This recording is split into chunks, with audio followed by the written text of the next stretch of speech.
Alright, hello and welcome back to the Great Ace Attorney Chronicles. Sorry for not being able to stream as much lately, but it's going to be a bit of a rough week, and I'll be able to stream again on the weekend, but not sure right now. But for the moment, the 9th of January, SS Boria, first class cabin, passageway. We're just going to dive right in. I wish we hadn't been thrown out like that. I wish we'd managed to find some clue as to what this speckled band might be. We didn't manage to investigate at all. And I imagine that we won't be able to for a while longer. We'll never get past that sailor guarding the door. He's clearly glaring at us as if they don't even think about it. Oh, wait a minute. What is it?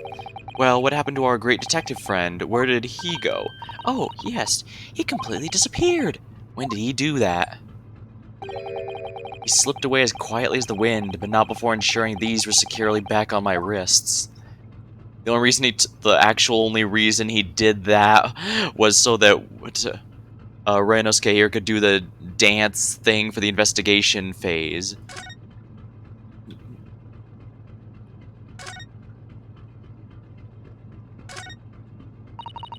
That door leads to the second-class area. It's locked. I can't open it. No, well, that stands to reason. No one wants to let the murderer escape. Gosh, she gave me a pretty stern look when she says that. Strictly speaking, there shouldn't be enough evidence to get this to stick, but I imagine that's secondary. Also, well, it's due to the way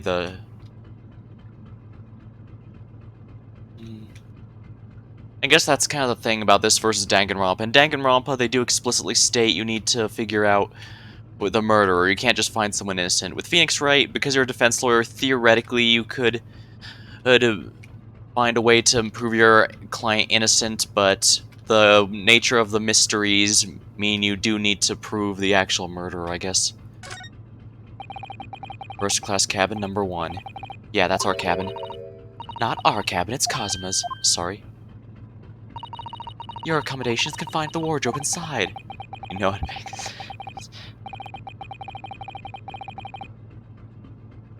what? Sorry, did I mute the mic in time? Just had a sneeze there out of nowhere.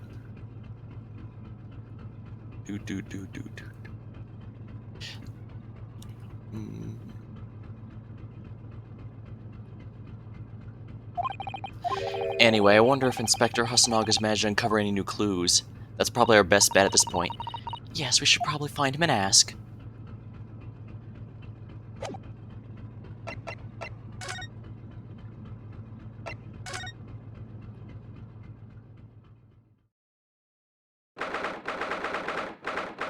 Ninth of January. First class cabin, number 1. Looks like they're still investigating in here. Yes. On that subject, I wonder if Inspector Hasanaga is unscathed. What do you mean, unscathed? Surely you haven't forgotten, have you, Naruhodo? Don't you remember what he said about allowing you out of this cabin to investigate?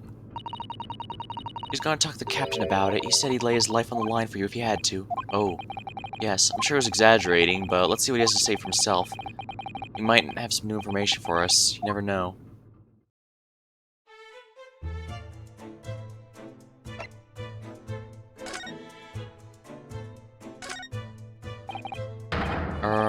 Where did you go?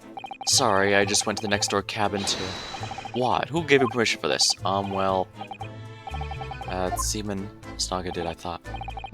That new Japanese man, was it? Later I'll roll him into a ball and throw him in the cold room. Well, he's gone back to guarding the door, at least. I hope Hasanaga doesn't find himself in too much trouble on our account. He's really gone out of his way to help us, hasn't he? When we get back to Japan, he'll have to take him for a steak at La Carnival. That could be a very long time from now, Naruhodo.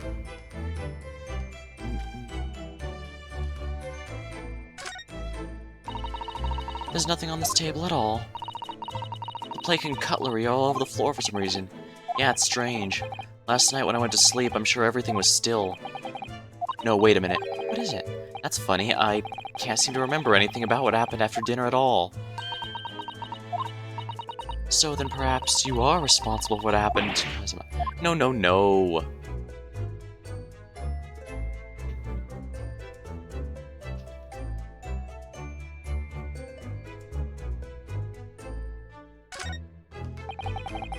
So it's clear these letters were written with the ink that was somehow spilt on the floor, and they spell the Russian word for wardrobe. But the question is, why would a native Japanese write in Russian? And honestly, I do think not Sherlock Holmes there was only accusing us of being Russian, and the victim of being Russian entirely to be eccentric and mess with us. I don't know how competent he's supposed to be, but he's not incompetent either, if that makes any sense. Because he's obviously not the traditional Sherlock Holmes with the flawless reasoning, but he also, nor is he a complete silly person, like parodies Sherlock Holmes will sometimes be.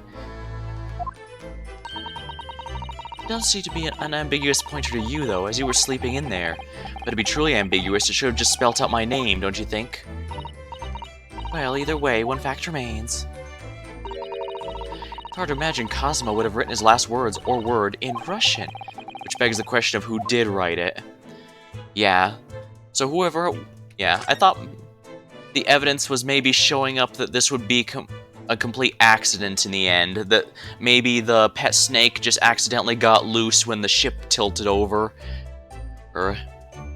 and it got him by accident. She doesn't want to admit it because it was completely unintentional on her part. But the fact we have unidentified items in this room and... Actually, yeah, I should probably keep the mouse... I forgot to turn off the mouse pointer, but I think it's good here. But yeah, the fact all this stuff showed that the scene was tampered with, despite the room being locked, showed there's definitely a lot more here than it seems at a glance. So this ventilator joins Miss Pavlova's cabin. Yes, that's right. And just a few minutes before he died, Kazuma saw something emerging from it. The speckled band, as he described it. If only Miss Pavlova had been able to shed some light on it, but she seems as baffled as we are. Yeah, I wonder if she's telling us everything, though. I'm not sure. I know most people aboard would say the same about me, but there was something about that woman that didn't sit right.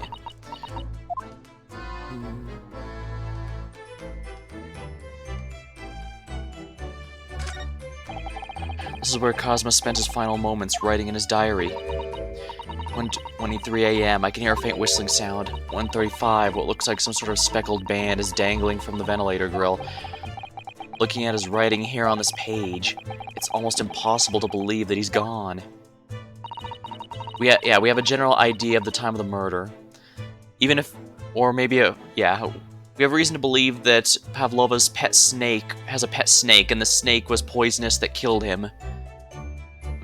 And while I am willing to believe it could have simply been an accident and not an intentional murder, the fact that the crime scene was set up as it is, because the person did know that Naruhodo was in there, but they didn't. First of all, they didn't know his name, so they didn't make it that ambiguous. Also, whoever it was had to be Russian, because if it wasn't someone who was Russian, they would have written it in the correct language.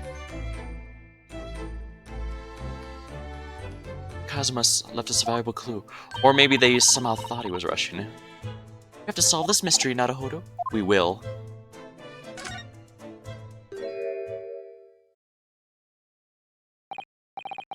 Ah, you're back. Inspector, what happened to you? Your face! Please don't worry about it. They're just scratches. Made by a bear, maybe. The fact even his glasses were damaged. When I told the captain I'd given you permission to investigate, he told me he'd pummel me with his fists and then toss me overboard. Wait, what? But the pummeling was over in a flash, and he must have decided against throwing me overboard. So it was nothing, really. Looks like he wasn't joking when he said he'd lay his life on the line if he had to. Well, thanks to your efforts, we know a little more about the neighboring cabin. Yes, so I understand. Oh. I bumped into a man claiming to be a great detective a little while ago. I think his name was something like Sherlock Holmes. I don't think he was German, though. Ah, that explains it. Shall we compare notes, then? We can tell you about what we've found out. Yes, let's just do it. Alright, first things first, the cabin next door. What? Nikolina Pavlova, she's the one in the next door cabin? Oh, do you know who she is? Please, what self-respecting ballet fan wouldn't know that graceful angel? Oops, I think I upset him there. Well, at least he's a very cultured inspector to know about the fine arts. Well, that tells us the neighboring cabin is unrelated to the case, at least. How so? Angels don't go around committing crimes, do they? Oops, now I've definitely upset him. Inspector, has your investigation here proved fruitful? If I'm honest, there's very little more I can do. Our duty is to make sure the scene isn't disturbed, ready to hand over to the Hong Kong police. So I'm just keeping watch here, trying not to take my eyes off the job. Oh, I see. There is one thing, however. I do have a small piece of new information for you. Oh, what is that? Yes, please do tell us, Inspector, please. Well, first of all, let's speak about Sholmes. Oh, Mr. Sholmes was here, wasn't he? Yes, he seemed to be enjoying himself a little too much as he crept around the floor investigating. But then he suddenly left. I suppose he must have become bored. Did he say anything at all? Actually, now that you mention it, yes. Just one thing, but he practically shouted it. It's shoe polish was all he said. Shoe polish? I wonder what he meant by that. Is that this? It was when he was over there by the piece of broken glass, do you see? So this is most likely shoe polish on the ground. Perhaps he was talking about this brick-colored mark, do you think? Yes, that must be it. But how can Mr. Sholmes know that it's shoe polish? That leaves me cold, I'm afraid. I have no idea. What is it, Susato-san? Well, Cosmo is wearing leather shoes with a very dark tan hue. Dark tan?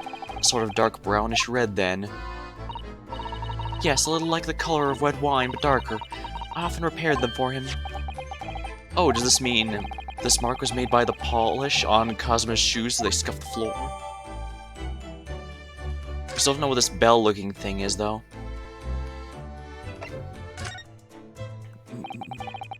What's this new information you have, Inspector?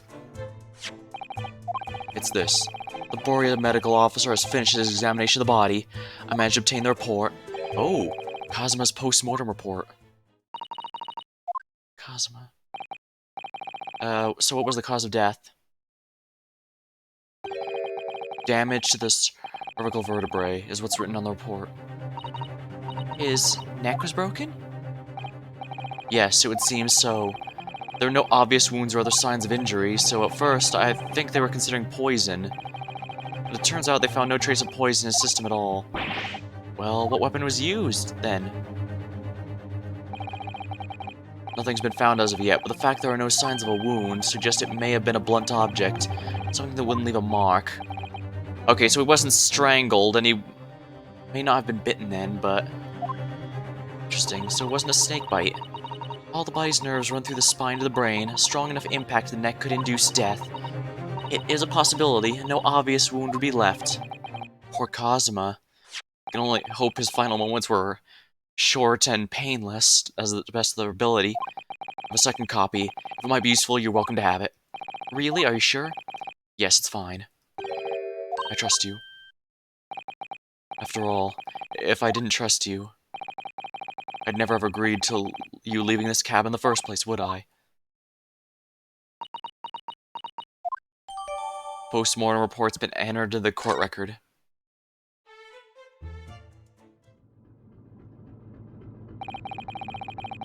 That's really all I can tell you about this stage. I should return to my post. My fellow crewmen's eyes are boring at the back of my head. Yeah, that might be for the best, thank you. Poor Inspector, you look exhausted. Oh, no, well, he did take a beating. I feel terrible that I failed to protect Asogi. He was my responsibility. Of course, my pain is nothing compared to yours. You were his friends.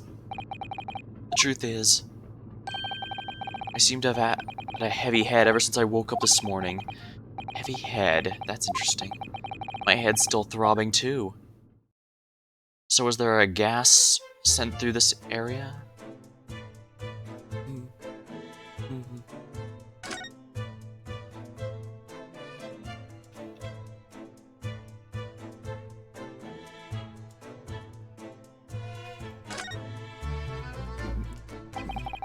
All the books provided for passengers occupying this cabin, neatly arranged on the shelf. They were all over the place when we first looked around, if you remember. Oh, yeah, and you tidied them up, didn't you? You have to look after the ship's property. Unruly behavior in cabins leads to damage. But it really wasn't me who knocked them over. Well, anyway, I feel much better now that they're neatly lined up. I can't relax when things are untidy. I think the fact she corrected them is going to be plot relevant, because remember, they were knocked down like this. It's possible the ship in general tilted, but... maybe the ship took a sharp turn and he smacked his head against something.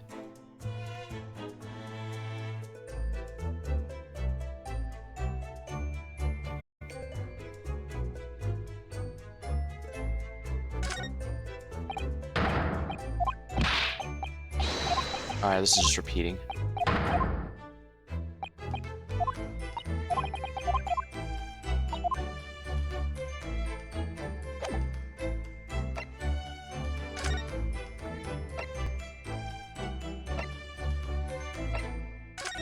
I forgot what's the situation here exactly. Okay, I am supposed to go here. First class cabin. Ah. Look, Naruhodo! Seaman Stroganov is gone! Strong enough? The burly Russian sailor was always crossing his arms and glaring at us. All these Russian names are impossible to pronounce. But this does mean... tra-la-la. Do you hear that? Sound like someone singing. Tra-la-la-la-lay, I did it the great detective way. Oh crap, that's Sholmes, isn't it? It's caroling, I know that lark-like voice. Well, never mind that now, this is a golden opportunity for us. Yes, you're right, we must seize it. Let's go inside the cabin while we can investigate. Definitely, before that stringy knot crewman comes back. It's Stronganov!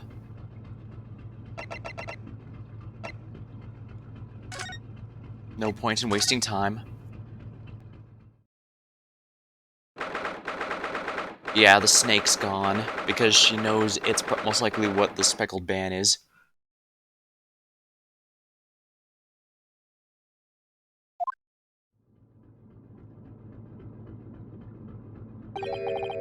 Ms. Pavlova isn't back yet. Alright, so we can see up here that this is where it connects to the other room. And we can see here, this is the same direction that the books were in had fallen, so we know that the ship as a whole must have tilted in this direction. But that does mean that they shouldn't have, yeah, that would mean the speckled band snake here would have gone in this direction, not in that direction, inward, towards... Susato. Oh, where's she gone? Hey, what are you doing? Those are her private things. There's not a moment to waste. We must investigate as quickly as we can. I suppose you're right, for Cosma's sake. Not just for Cosma. What do you mean? It can't be long now until we arrive at port in Hong Kong. I don't want you to be in those handcuffs when we get there. Really? We must solve this case, Naruhodo. By ourselves if we have to. Yes, we will.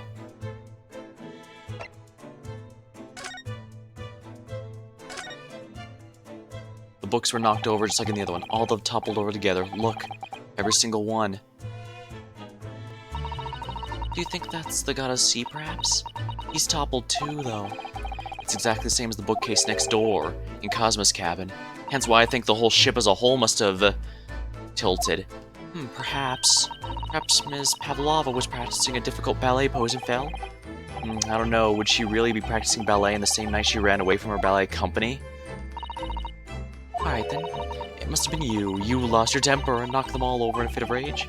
And not everything bad that happens on the ship is because of me, you know? Well, anyway, I'll set them all straight again here, too. I don't like seeing things in disarray.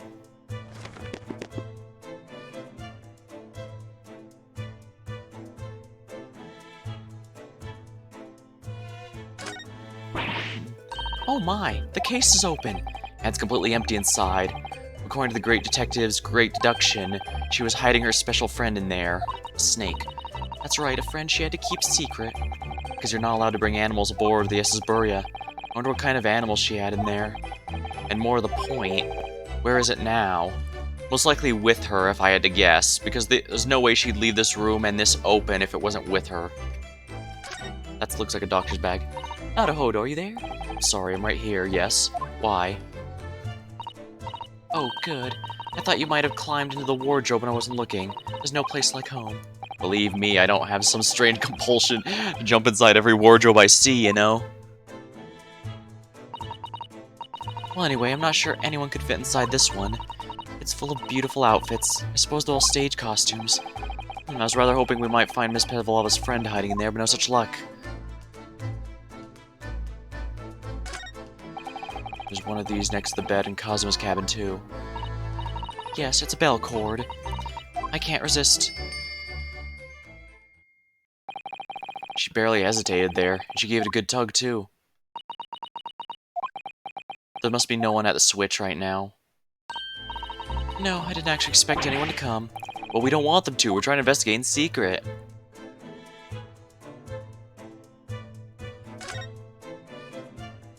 Plate on the floor. On the ground. The galore! Ground floor. Wonder what this little saucer is doing on the floor. Yes, it doesn't look like it's been dropped. More like it was put there deliberately. Ah, do you think there could be a leak in the roof just above here? What? A leak? Is the ship quite safe? I'm sure even if there was a little leak in the roof, it doesn't mean the whole ship's going to sink. No, you're right. I think it's a saucepan for whatever her pet is, the snake. She's really trying to persuade herself, isn't she? Tea set. It would seem this teapot is empty. So the natural conclusion is the Russians are very thirsty people. What? Or because Miss Pavlova only came to this cabin last night and she hasn't had the chance to make any tea yet. I mean, it could be either. It's definitely they're excessively thirsty. I lay 1,000 to 1 on it. You're rather obstinate, aren't you? Ooh. Yeah, I'm kinda with her on that one, Nirainosuke. Alright, there's just a few books on the desk. Nothing else by the looks of it. Well, Miss Pavlova only ran away from the ballet last night. She's hardly occupied this cabin for any time at all. That's true. I wonder what kind of books she likes to read. Let me see. Yes, I see. It would seem Miss Pavlova enjoys reading books written in Russian. Thanks, I think I probably already knew that. It's rude to ask too much of people. Kindly remember that. Yeah, trash can, there might be something in here. I suppose every cabin has a waste paper basket. Shall we have a little look and see what's been thrown away? Naruhodo, it's poor etiquette to go sifting through someone's rubbish. Oh, those eyes. She's looking at me like I'm a piece of rubbish now. However, these are special circumstances, I think. Exactly, we have no choice. There's hardly anything in here at all. I guess she did only come last night. Oh, well, that's a little disappointing.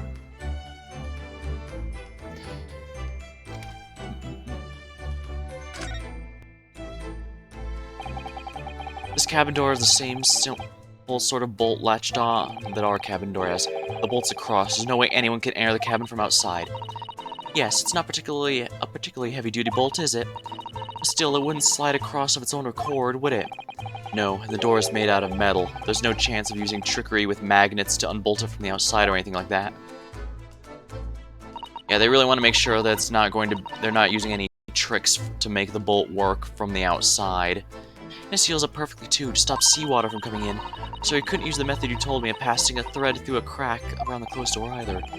I seem to know a lot of tricks for opening doors. I'm starting to see why they suspect me. Oh yeah, we forgot to look at the autopsy report. Time of death. Sometime between 1 AM and a little past 2.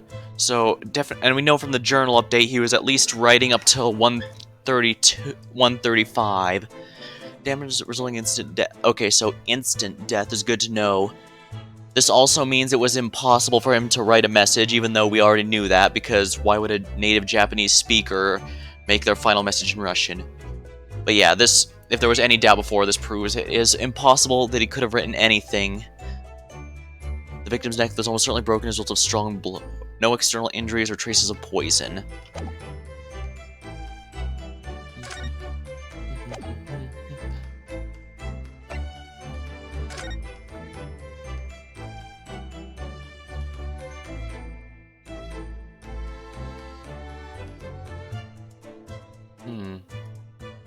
Yeah, this definitely looks like a bell of some sort. Is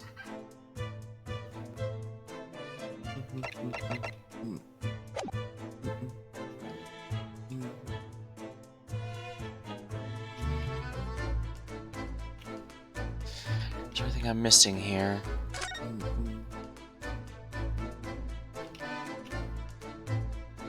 Guess we need to examine this again. The vent that leads to our room. So this ventilator next to Kazuma's cabin next door. Yes, although what a fool a shipbuilder must be to open a ventilator into another room. Maybe it's so that if there's a gas leak next door, the occupant of this cabin would notice and raise the alarm.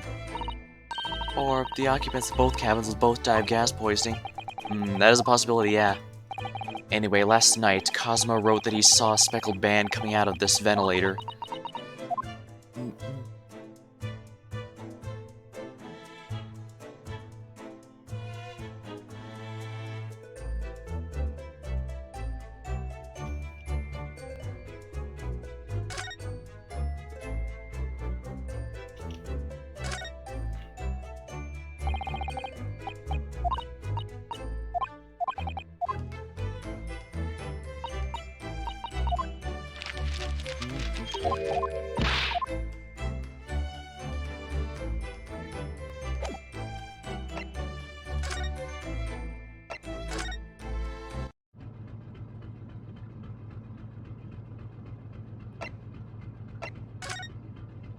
Maybe there's something new to examine here.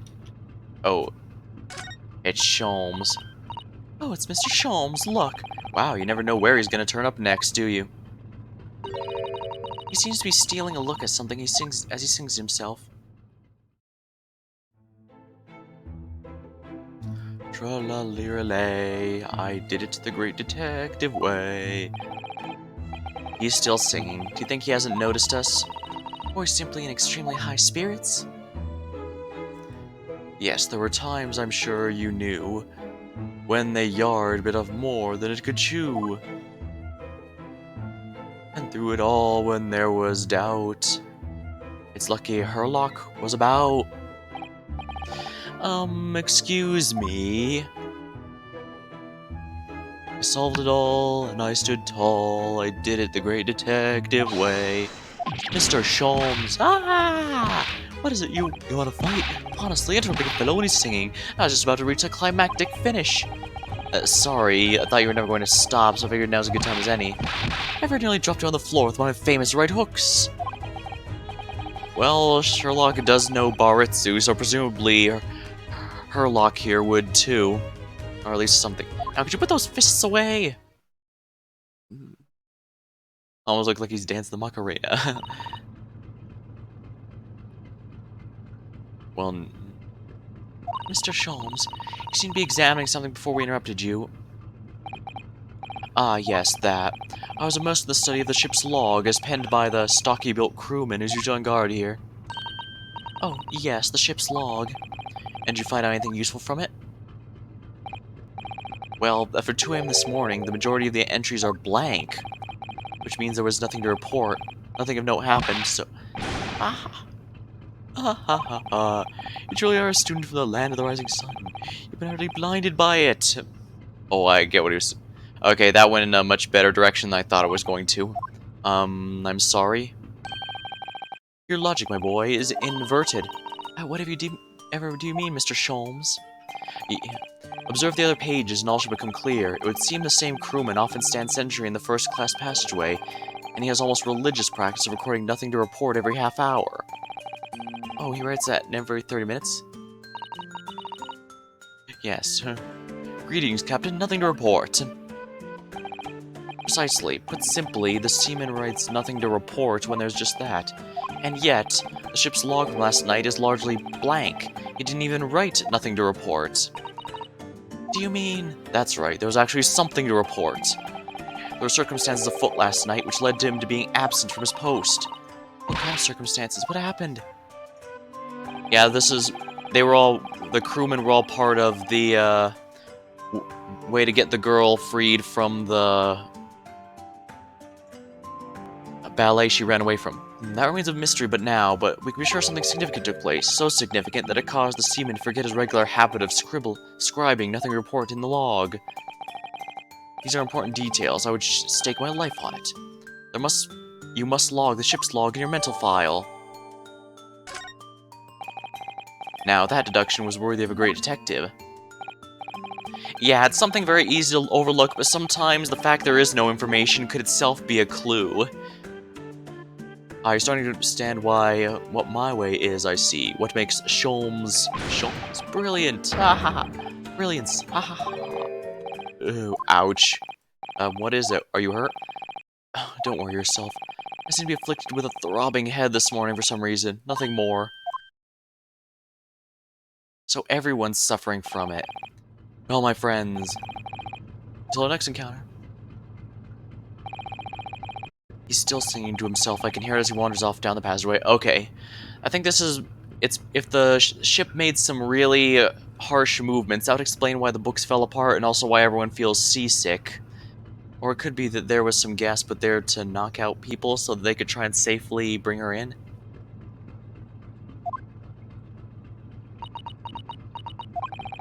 Is something wrong, Susato? You seem lost in thought. It's just... well, I feel the same. I'm sorry. Ever since I woke up this morning, I've had something of a headache. Sort of continuous throbbing. Oh, you too?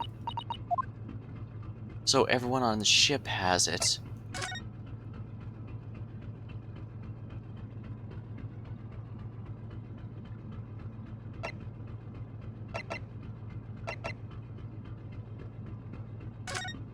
Yeah, I think I need to talk with Sholmes and then come in here. Ah, what's that?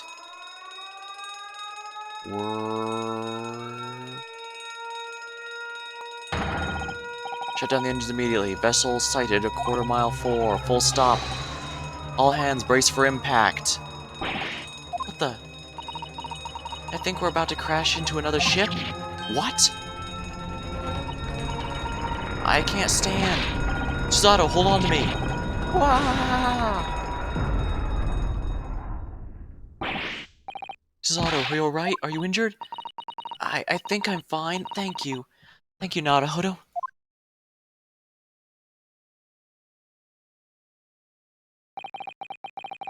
Looks like we avoided a collision. I think... yeah, the ship's come to a stop. Oh my goodness. What about you? Are you hurt? No, I'm fine. Hello, is anybody in there? Shout if you need assistance. Oh, that sounds like... Inspector Asanaga. Are you in there? Unbolt the door, quickly. What? The bolt? I think we just found out how we got the locked room mystery, because the ship... Alright, so if the ship comes to a complete stop, or comes to a... and look, the books are messed up as well. Yeah, I think we've officially figured out how this worked. The door's bolted. How'd you do that? No, I didn't touch it. Well, that's strange. How did... And look at all the books. They're just like they were before again. Naruhodo, aren't you going to open the door and let the inspector in? That's right. I'd better tidy this place up first. Our violent emergency stop had solved one mystery, at least in a very vivid way, but I knew that what awaited us on the other side of the cabin door would not be pleasant. I hurried around tidying up the cabin with a new sense of foreboding in my heart.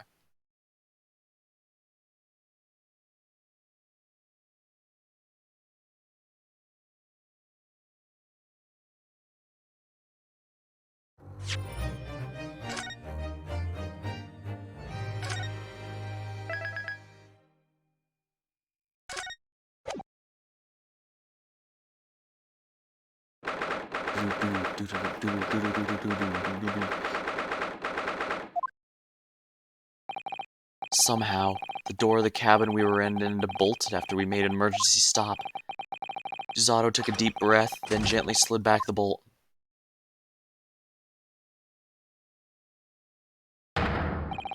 You, what are you doing in Ms. Pavlova's quarters? Ah, you both look unhurt. Good. Yes, we were fine, thank you. What on earth happened? We heard something about how we were going to collide with another ship. Yes, it appears to have been a false report, though. Oh, how did that happen? There's a dense fog outside, so it's extremely difficult to see. Someone must have thought he saw a ship. This person obviously triggered the alarm, and that's why I made an emergency stop. You know what? I bet Holmes did that in order to see if there were an emergency stop or something would cause the door to bolt itself. Everything is chaos. Passengers screaming, crew are running everywhere. This first-class area is the only quiet part of the ship at the moment. Oh, I see. So someone set off the alarm. Does that mean someone pressed that button outside? Ah, you wicked intruder, dressed all in black. You're a devil. I'm sorry, me. I've been called a lot of things before, but devil is a first. Well, you could always take the Oda Nobunaga and be the Demon King of the Sixth Heaven or something like that. It's a fancy title. You opened my traveling case. How could you? What? No, we didn't touch it. That's right, Miss Pavlova. It was already open when we came into your cabin. Inspector. Yes? Arrest this man. I know he did it. He's a criminal. It's not enough that he has killed... Is it not enough that he killed men? Duh, and he's a stowaway as well. Vixen promised not to steal chicken, do you believe? Take him away. He's a trespasser as well as everything else. Stowing away, trespassing, and killing. She has the right to our devil. It doesn't look good, does it? There's a cell below deck, throw him in there. Tomorrow we dock in Hong Kong, then we give you straight to the police. Wait, a cell? Please, Inspector, is there nothing you can do? This is a Russian vessel. I really have no jurisdiction here. After my last effort to appeal to the captain's good nature, I think I'm out of options. This is terrible. This is a real crisis. I've got to find a solution. Immediately.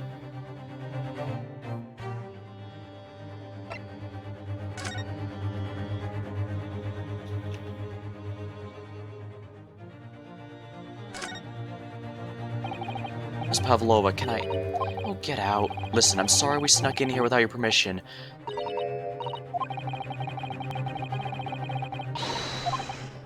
It's no use. I need to find someone who will.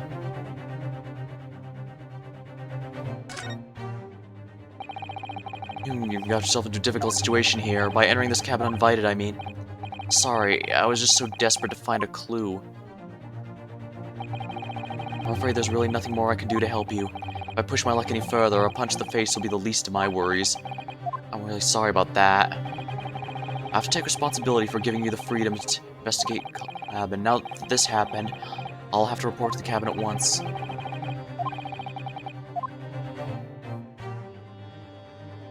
Sholmes is the only one who can do that, but will he?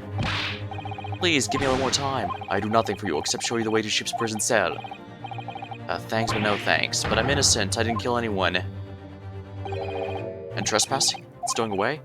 Well, you know, sometimes life can lead you down some unusual avenues. Oh, enough, you're guilty. Ship's cell is only a place fit for you.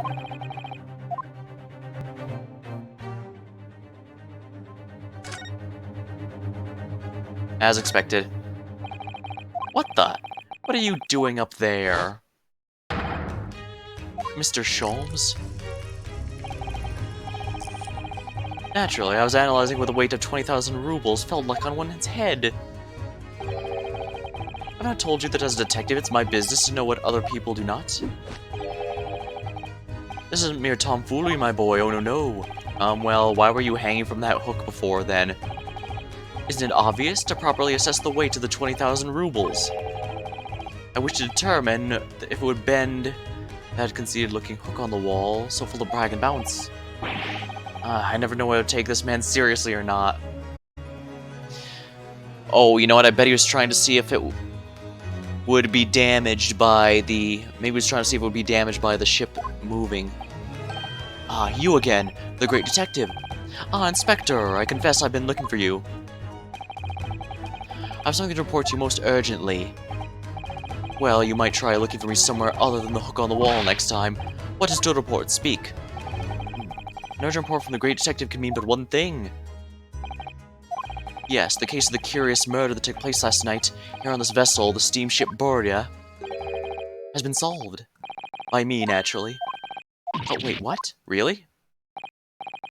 Yes, I've eliminated all other possibilities. No other explanations exist. So allow me to illuminate all your minds. I'm about to reveal my great detective's greatly admired great deduction. Ha, you have solved it. Enough. Even Hedgehog understands this case. We all knew who was responsible for killing Student Boy this morning when we found the criminal in wardrobe. This is the stowaway, and his handcuffs prove it. But I didn't do it. Well, the trouble is, there doesn't appear to be anyone else who could have killed the victim. Because as everyone knows, the cabin door was bolted shut from the inside. That means the culprit must be someone who was inside the cabin. And yeah, it's what's called a locked room mystery in detective stories. Ah, locked room, that's his point. The room was locked. Well, I can't deny that. There's no way the bolt could have been drawn across from the outside the cabin. You're all quite mistaken. The cabin next door is not a so-called locked room at all. What?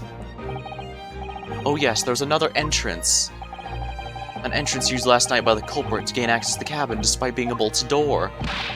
What other entrance? We never discovered one. Why, it gapes open-mouthed at you even as we speak. The ventilator man. Ventilator? Gah ha ha ha. You think this is funny? I cannot even put my arm through that hole. That's because your arms are as thick as tree trunks. You're suggesting the culprit entered and left the victim's cabin through that tiny opening? That's not possible. Ah, but it is. And last night, the victim even witnessed the intruder in the act of passing through the ventilator. Yeah, she knows precisely what he's referring to. Mr. Sholmes, do you mean... Are you referring to the words Cosmo wrote in his diary? 1:23 a.m. I can hear a faint whistling sound. 1:35. What looks like some sort of speckled band is dangling from the ventilator grill. Precisely, my dear madam. What does it mean? What is this speckled band? The answer to that particular conundrum is in this very cabin. Mr. Sholmes, what are you doing? There's a distinct element of danger, but fear not, I'm ready. What I'm about to expose to you all to see will shock you to your cores. Behold. What the?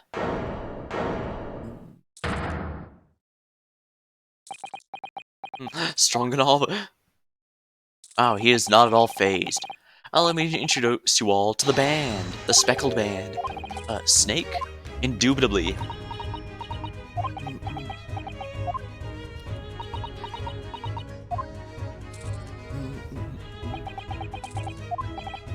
Mr. Sholmes, just, one thing. Pray, what troubles you? Well, that snake, isn't really speckled, is it? It looks more stripy, wouldn't you say?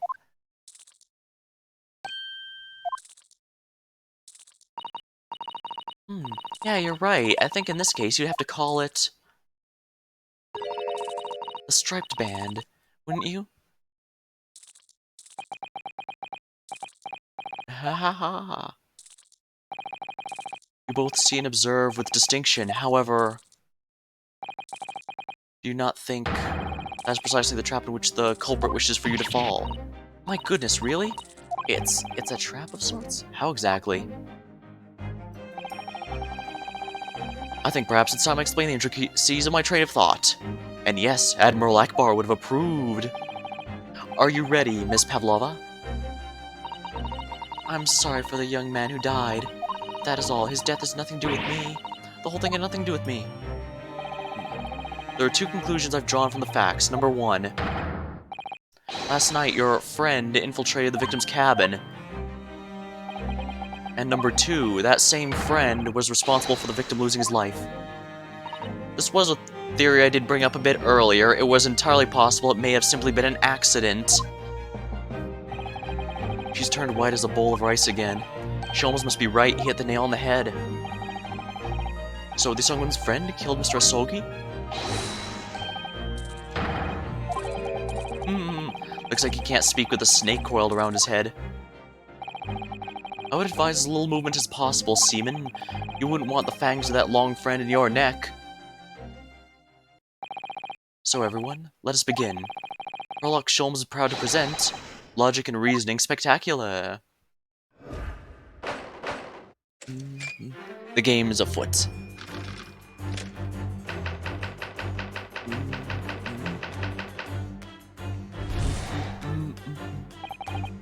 Miss Pavlova, moments ago you claimed the following. Deduction. His death had nothing to do with me. This whole thing has nothing to do with me. Yet you cannot deceive yourself.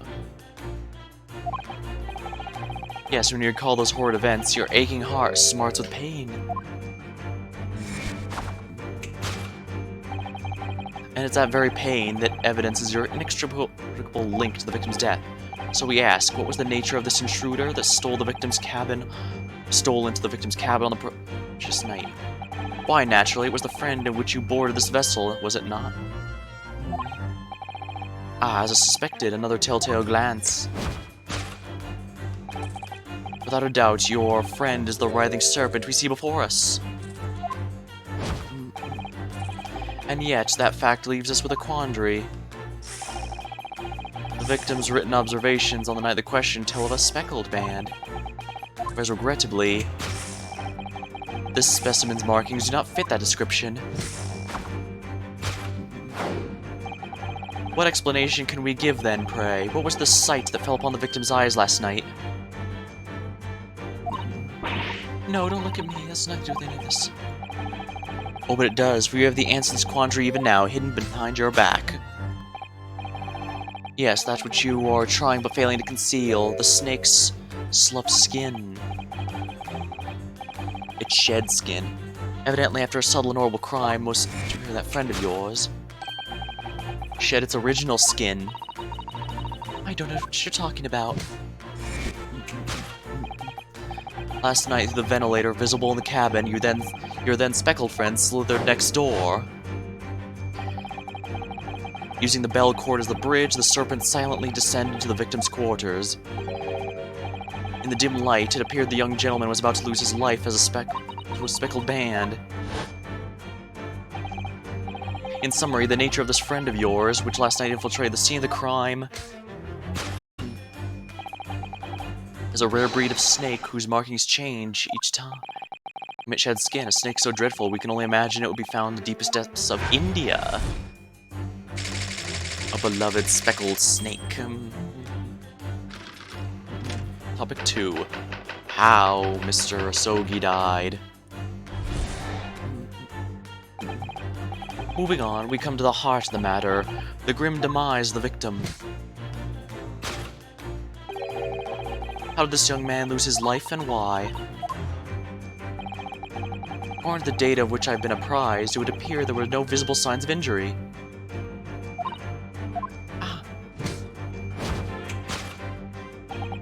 In fact, the circumstances of the victim's death can only be explained by a terrible venom. Now, if we take that as fact, we can reasonably imagine there remains evidence to affirm the scene of the crime.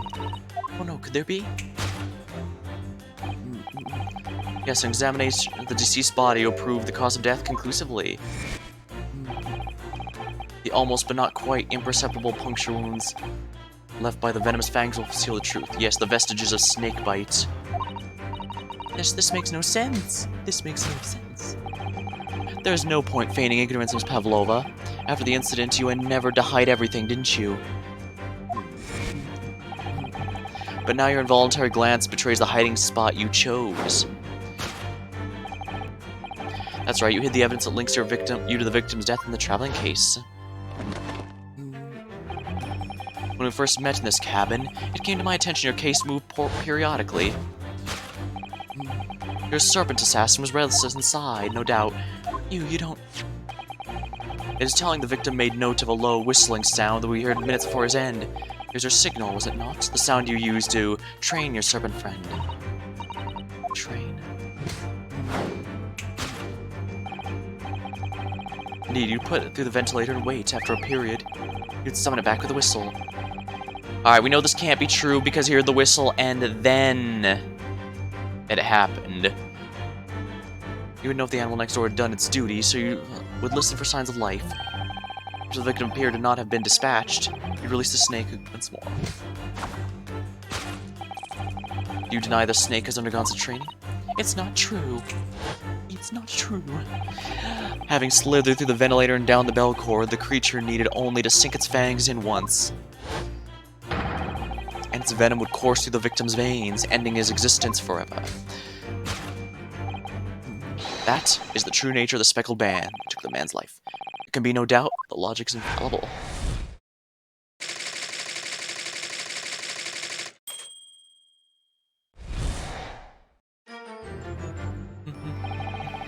Thus concludes Herlock Sholmes' great deduction of the speckled band.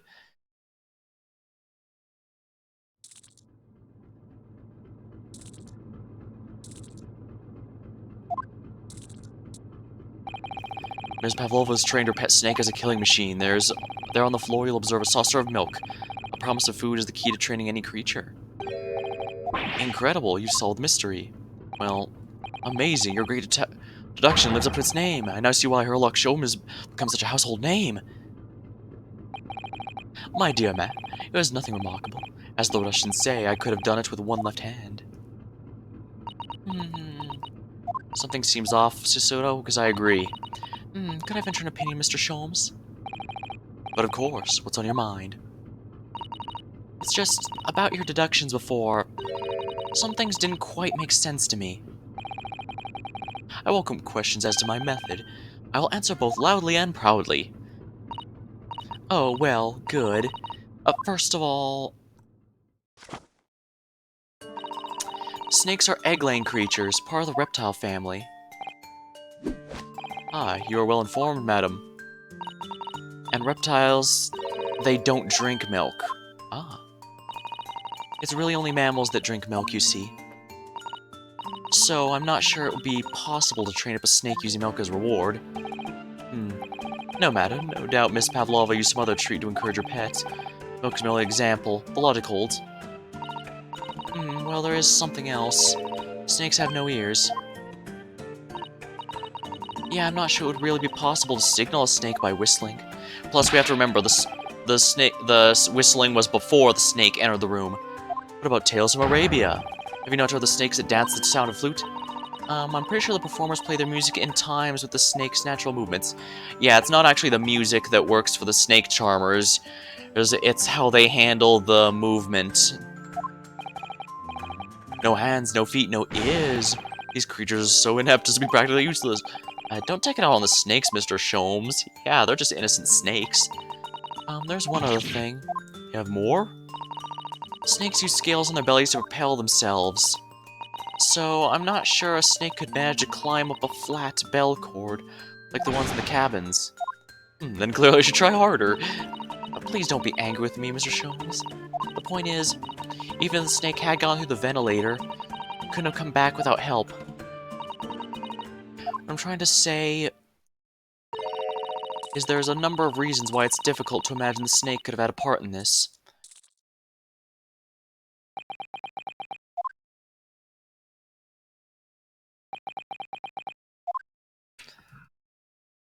Alright, they're gonna have me try to find the issues of the logic and put them back together.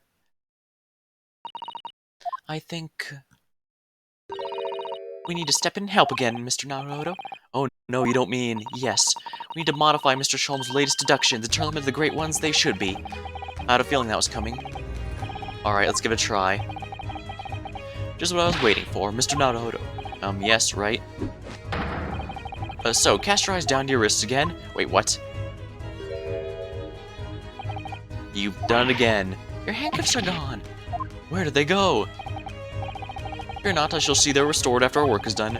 I really wish you'd leave them off. Now, everyone, let us begin. Sherlock Sholmes is proud to present the Logic and Reasoning Spectacular. Course correction. Hold it, Mr. Sholmes.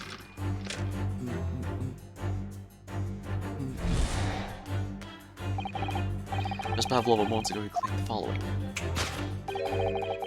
His death has nothing to do with me. This whole thing has nothing to do with me. Yet you cannot deceive yourself. Yes, when you recall those horrid events, your aching heart smarts with pain. She doesn't have a pained expression on her face. Yes, that's true. She looks as though Kazusama's death is weighing heavily on her mind. But you're not sure he's read her quite correctly, is that it? Could there be some other way to interpret her expression, then? Let's take a moment and really look closely at her.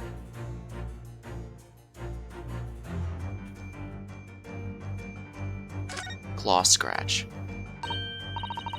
Oh, Naruhodo, look! That looks like a very painful wound. Looks like a scratch made caused by some kind of small animal, and fairly recently too.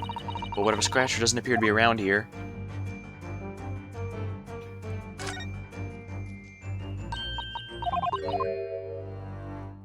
Yes! Claw scratch. And it can't have been caused by the snake, obviously, because snakes do not have a claws. Yes, recall those horrors, that claw scratch smarts with pain. Indeed, and simple observation reveals that wound is fresh. Pavlova, did you in fact receive that scratch sometime last night? Ah. When I think about that young man who died next door, I feel so sad. And when I am sad, the pain from this wound is worse. And it's that very pain that evidences your inextricable link to the victim's death. So we ask, what was the nature of this intruder that stole in the victim's cabin?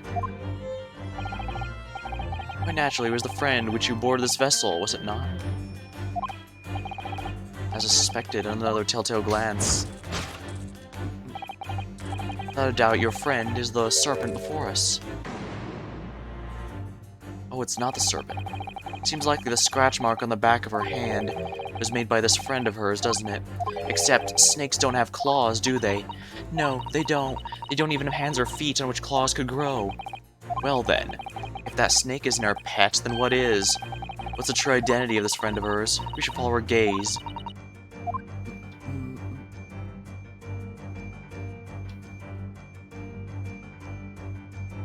Cat?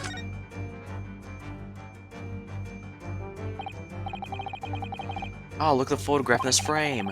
This must be something Miss Pavlova brought with her when she ran away. She's exceptionally beautiful, isn't she?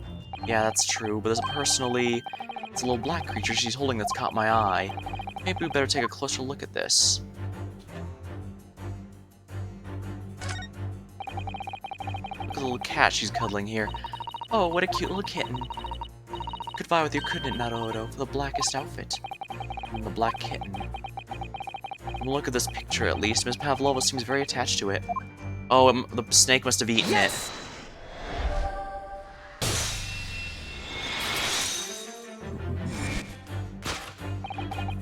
Without a doubt, your friend is the little kitten we see before us. Yes, the scratch on the back of your hand makes that abundantly clear. No. The whereabouts of this black kitten isn't clear, but what is clear is you brought the animal with you when you ran away, didn't you? Ah. Darka is my best friend. I could not leave her behind. So Darka appeared to be Russian blue. And yes, the fact leaves us quite the quandary. The victim's written observation of the night in the question tell of a speckled band, whereas regrettably, this specimen's markings do not fit that description in any way. What exclamation can we then give, pray? What was the sight that fell on the victim's eyes last night? No, don't look at me, this is not going to do this. Have they answered this quandary even now, hidden behind your back? Trying but failing to conceal. Is that actually a snake's skin? Do you see that? She just took something out of her pocket and hid it behind her back. If she just left it in her pocket, no one would have even known. Yeah, ploys like that are Mr. Sholm's specialty. He cleverly forced her to reveal something she normally wouldn't have. I thought deduction, or maybe making me believe that was a ploy too.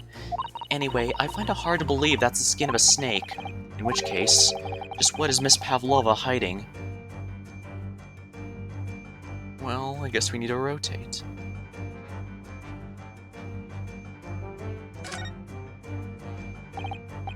Well, it is speckled, and it is a band. But, what is it? It seems to be soft and fluffy, a long piece of cloth of some sort. It looks like a handle at one end. I think it may be a cat's toy. That's so common in the West, apparently.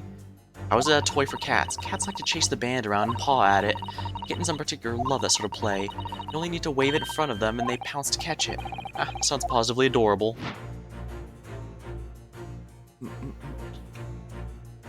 Yes!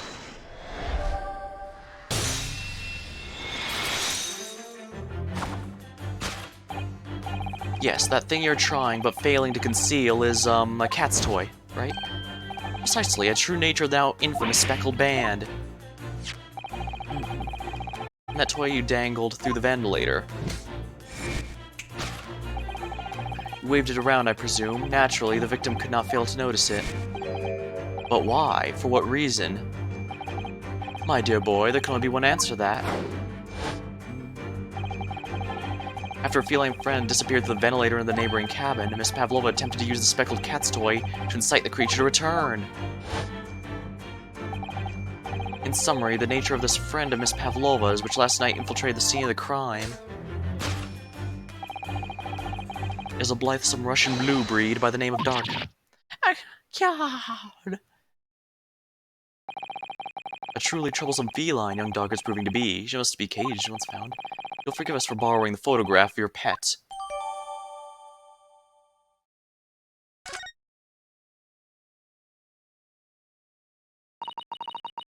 It was after I gave her food last night. That's when it happened.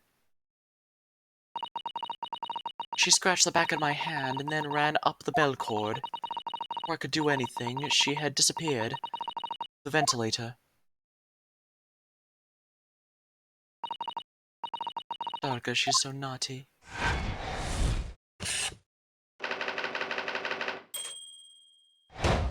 Solved. How he truly died. We know it couldn't have been venom because there's no evidence of a snake bite, nor is there evidence of poison. It seems to have been a blunt force object. Moving on, we came to the heart of the matter, the grim demise of the victim. How did this young man lose his life, and why? According to the date of which I've been apprised, it would appear there is no visible signs of injury. Odd. In fact, the circumstances of the victim's death can only be explained by a terrible venom. What Mr. Sholm said is true. There were no signs of a wound anywhere on his body. That's right, but Mr. Sholm seems to be unaware of one very important detail.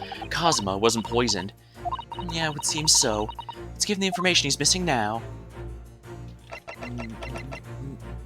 Yes! Postmortem report.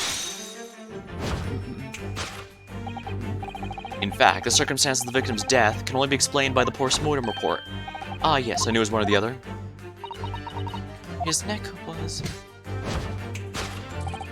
Indeed, the breaking of the cervical vertebrae is fatal. Only that Goliath would be strong enough to survive that. Seaman Stroganov isn't some immortal freak, you know. The jury is out. Anyways, we haven't gotten good authority. The victim's neck was broken. Now, we take that as fact. We can reasonably imagine there remains evidence to affirm this at the scene of the crime. Oh no, could there be? Yes, an examination of the deceased body will prove cause of death conclusively.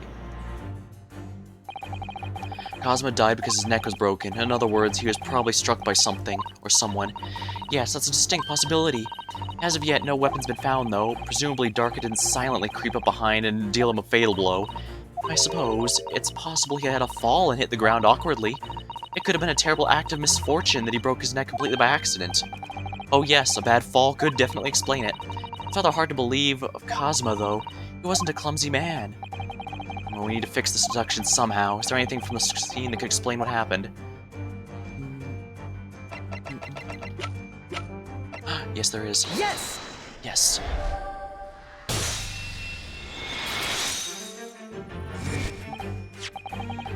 Yes, an examination of the mark on the floor proves the cause of death. This particular mark, so prominently visible next to the victim's body, is a deposit of shoe polish. Shoe polish? Indeed, positively identified by a little analysis device I constructed, which I carry now as a matter of course. Beeswax, tallow, and dye were my results. The undeniable ingredients of shoe polish. And the color of the polish is a perfect match to the color of Mr. Asogi's laced leather shoes. Looking at this mark, it's not hard to imagine what happened. For some reason, Mr. Asogi must have caught his foot at that point on the floor and tripped. Please, no. And, by a dreadful turn of misfortune, having caught his neck against some immovable object, he fell on the floor. Suffering a fatal blow to the spine, the victim's vertebrae shattered, and in that instant, he lost his life. No! I don't know. I don't know anything about this. Is that really true, Miss Pavlova? What about the evidence left at the scene where Miss Asogi lost his life? Yes, the facts are as clear as day to me. He did all he could to conceal the incriminating evidence. But now your involuntary glance betrays the hiding spot you chose. That's right, you hid the evidence that links you in that traveling case. I don't believe it. Kazuma merely tripped over and now he's no more? It can't be true, I refuse to accept it. I know it's hard to believe, but the mark on the floor does seem to suggest that's what happened. But if this part of Mr. Sholmes' deduction is right, Miss Pavlova was trying to hide some evidence that would prove it. Here in this cabin, somewhere in the direction that she just cast her eyes. Where, I wonder? Let's have a good look around. The answer is in here somewhere.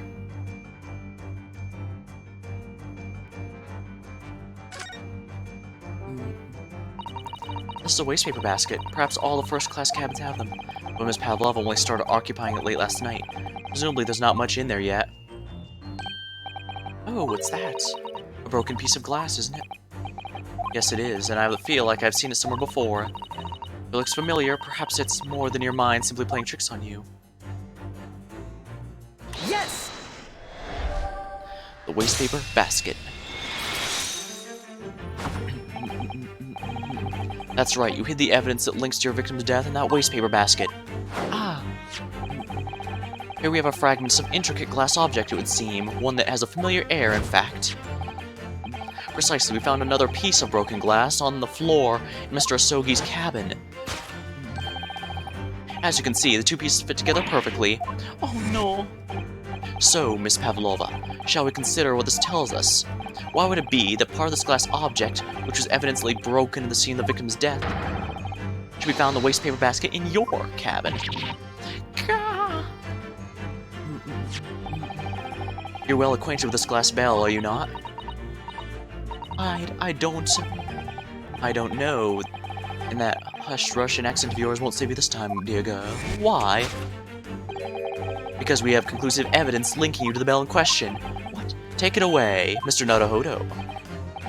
Yes. The evidence linking Miss Pavlova and the little glass bell. Yes! When you look at the photograph, you can clearly see, hanging from Darka's collar, the very glass bell in question.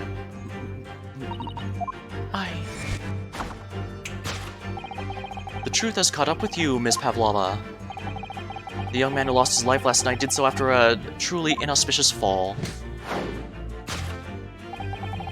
And the cause of that fateful stumble?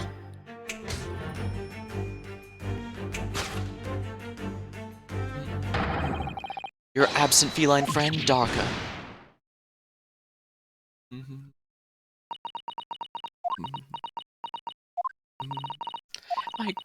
I couldn't tell anyone. I'm sorry. Death by tripping over a cat. It's unfortunate, but it seems the evidence does say this was a legitimate accident. Deduction complete. Elementary.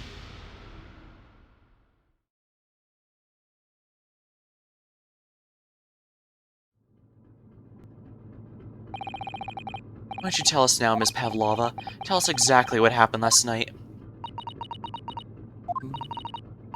It was a little after 1 in the morning. It was so late, but I hadn't time to feed Darka, so I gave her some food.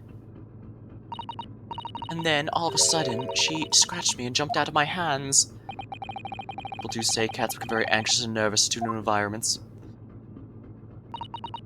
She was so fast, she disappeared through the ventilator before I could stop her. And that's how you acquired the rather nasty wound on that back of your hand. Yes. And I had read the rules on the wall. I knew that I was not allowed Darka with me.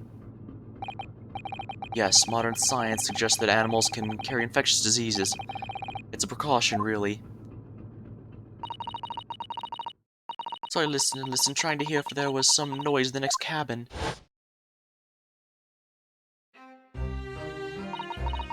It was very quiet. I was sure if someone was there, he must be sleeping.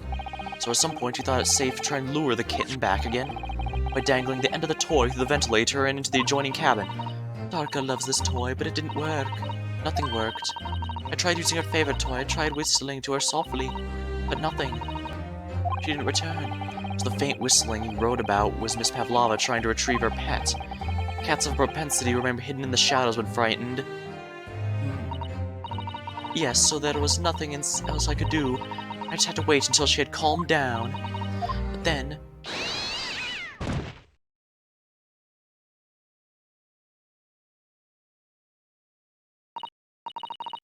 I nearly passed out with shock. I heard her cry out and then, oh, it was such a dreadful bang. Then afterwards, nothing. It was totally silent. Cosmo was...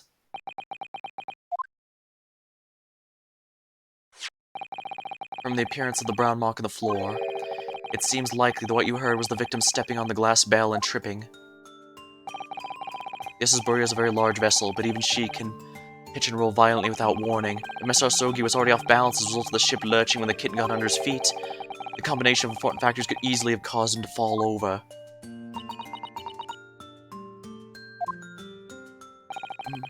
What became of the kitten afterwards? In the end, I managed to get her to come back through the ventilator. Yet Darka's nowhere to be seen. I must have forgotten to lock my case, and now she disappeared again. Gracious, that cat is as insufferably restless as I am. Well, he knows something about himself, at least. When I woke this morning, I heard that a young man in the cabin next to mine had died. I couldn't bring myself to tell anyone what had happened. I was too scared they would send me back. Oh, hold on a minute. What about the snake? You're right, where is it? If the snake isn't your friend, Miss Pavlova, whose is it and where did it come from?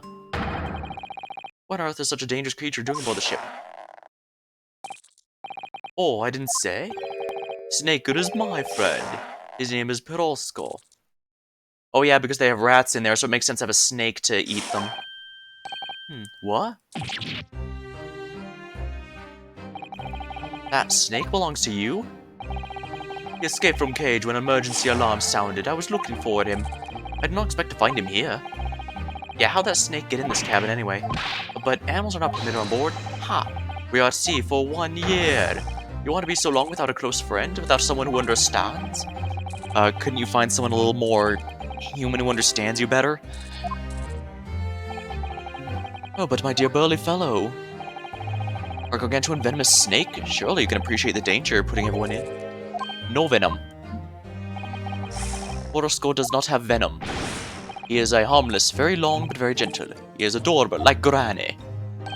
Okay, so it's only capable of constricting prey. It cannot venom. It's a venomless snake. Yes. Now, it is hungry, and so he's in a bad mood. Once I feed him, you'll see a big smile. And, you feed him what? Milk, I suppose? Huh. Like they say, milk chickens? Ridiculous. Snakes that drink milk are only in stupid stories. He eats mouses. Big, fat, round mouses. Is that what the mousetrap in the passageway that was for? Of course. How else can I catch my friend's favorite food? Nothing's to stop the food chain like the look in their eyes right now. It refuses to drink milk, it can't hear a whistle, it can't climb up a bell gourd, and it's not even venomous. How did... Just something so inept to land a starring role! It is not my fault, I do not make up stories. My Roscoe has nothing to do with this incident. That does seem to be the case, yes. Unless it's the reason for the kitten's disappearance, because unfortunately snakes will eat something small like that. Possibly even a big one, depending on how big the snake is. And it is very large. So that's what happened. That's the truth behind my best friend's tragic death. It was a freak accident.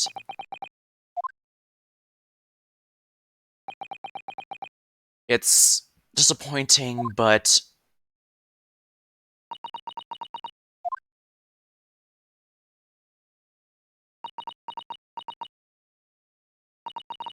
Ms. Pavlova, I understand the difficult situation you found yourself in, and I do sympathize, but please remember this. The young man lost his life. If you're going to attempt to cover up your guilt with lies, then, no matter what circumstances, I cannot forgive you. Oh, but what are you talking about, Miss Mikotaba? What lies? Miss Pavlova just confessed everything. It was just a series of unfortunate events. An accident. Unfortunately, it seems Sholmes agrees. I'm no great detective like Mr. Sholmes. I don't have a gift for knowing the truth.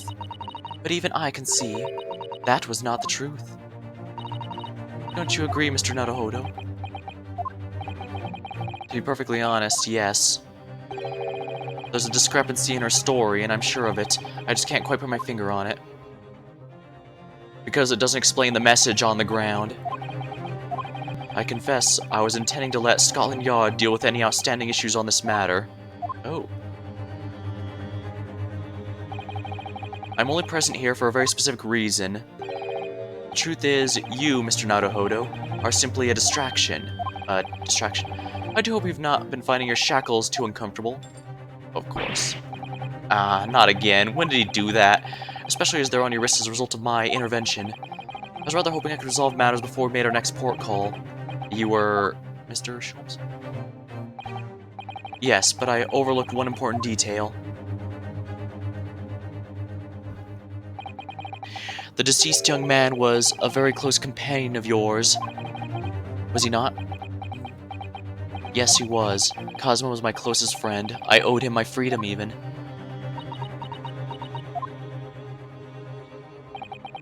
In that case, we must follow to its conclusion.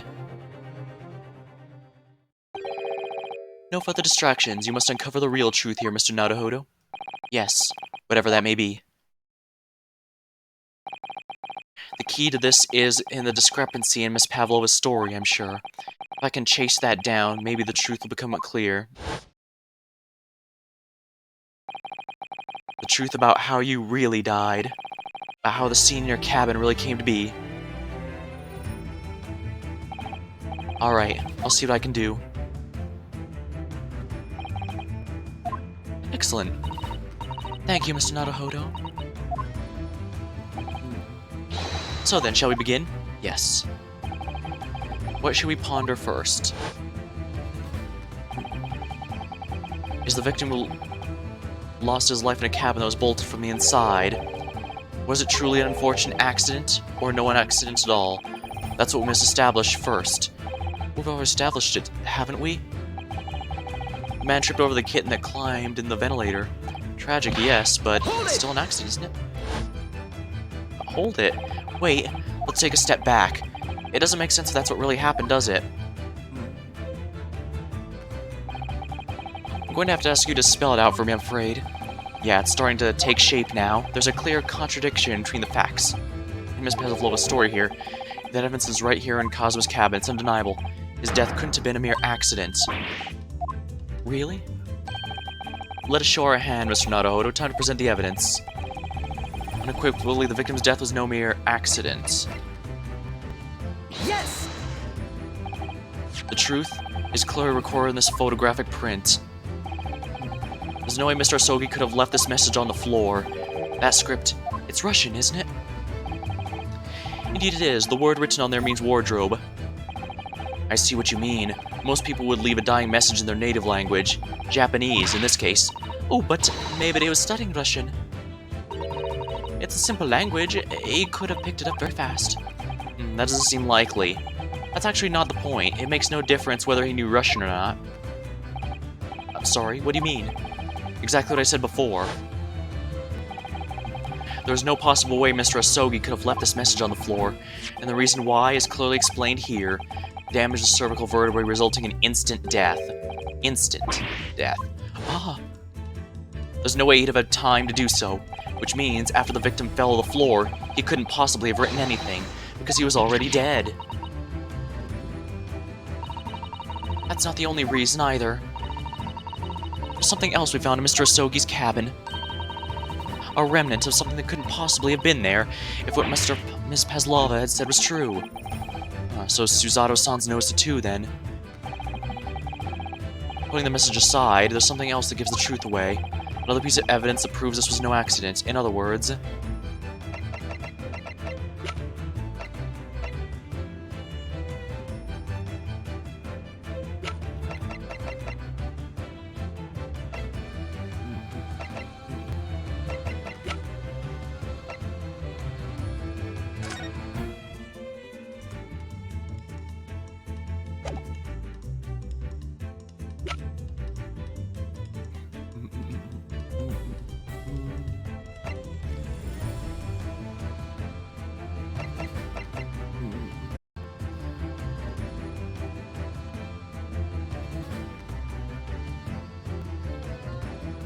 Yes! what point are you trying to make with that evidence? I'm starting to see how Cosmo's death really happened. I think that you are starting to see nothing of the sort. And that was the evidence to prove it. If it was no accident, then what should we be looking for? One of two things. Either the absence of something that should be at the scene of an accident, or the presence of something you wouldn't. Was compendiously put, my dear madam. I see. I confess your rather languid I see doesn't fill me with confidence. Knowing Mr. Naruto, I believe in you. Well, more than Mr. Sholmes does anyway. Yes, it's starting to take shape now.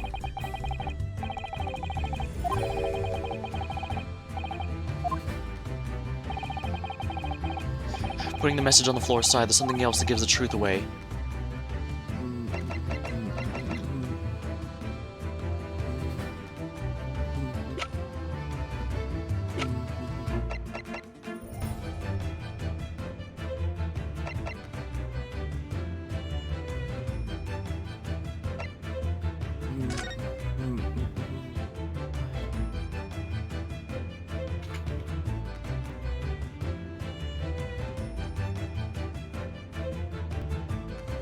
Oh no, his headband's still... I thought maybe his headband was missing.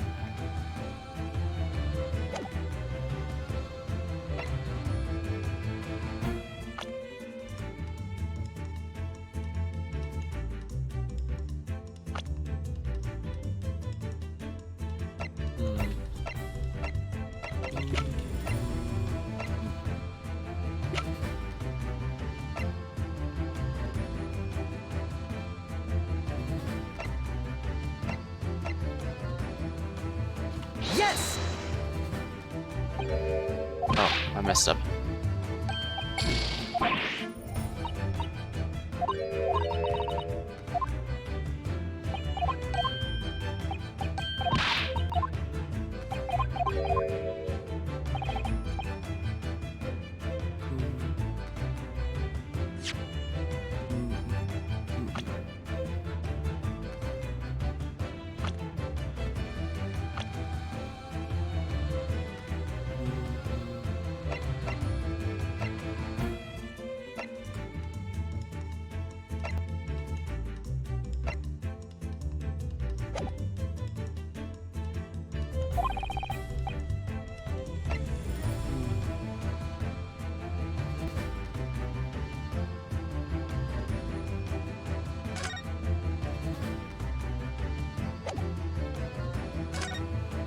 I figure, is there anything on the back?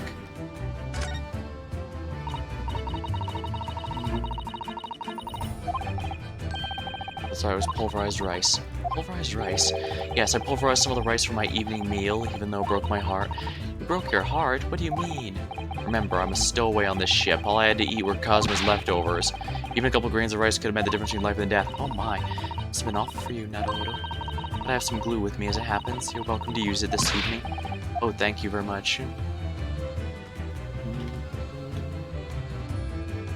Keep out. You drew the characters for this paper seal, didn't you, Naruto? Such bold, vivid strokes you made. Looking at a man who came aboard inside a trunk, those brush strokes need to make a statement. If they found me in that wardrobe, those Russians would have hurled me in the freezing cold ocean. I'm sure none of the crewmen would have done anything like that. Well, I'm not so sure. I would have forced you to wash dishes at the galley until you were on death's door or something like that. Wash dishes until I was on death's door? That's a lot of dishes.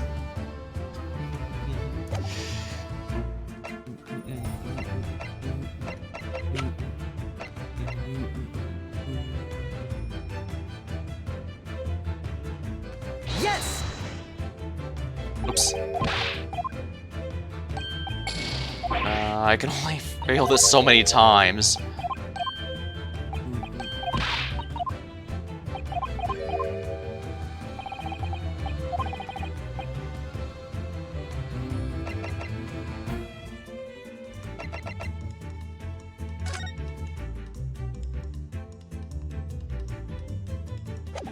Body stir.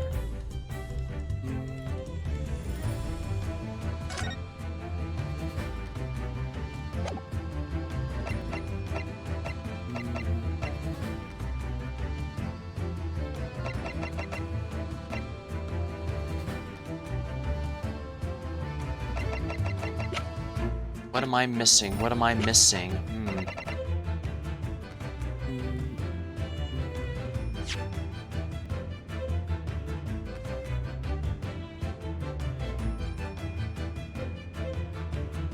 There's no accident. We should be looking more into things. Either the absence of something you'd expect to find at the scene of an accident, or the presence of something you wouldn't.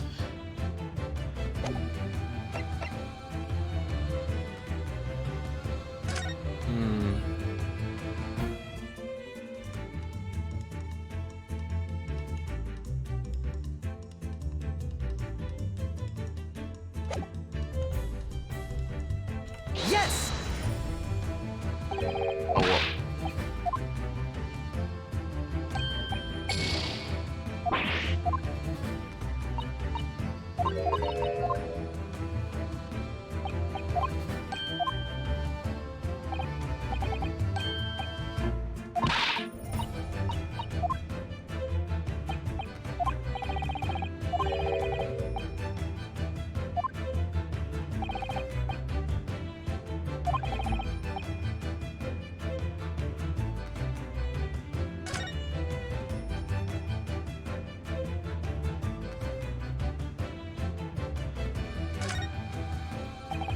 My personal student number is engraved on the back. If you lose your pin, they won't accept you as a UMA student in the university. You may not come in, as they say. Of course, you can get a new pin made if you can just tell them your number. I've actually lost mine twice already, but I still don't know my student number by heart. I always say to myself I mustn't forget to write it down somewhere, but then I forget not to forget that. Imperial. Ah, the symbol of UMA University. Every student wears this pin with pride. It's funny, but most emblems seem to be either round or rectangular. I like the spike design, even though it doesn't really make any sense. Although it does cause problems, lots of students end up cutting their fingers on the badges. Perhaps it was the idea of one of the founders. A sharp pin for a sharp mind or something?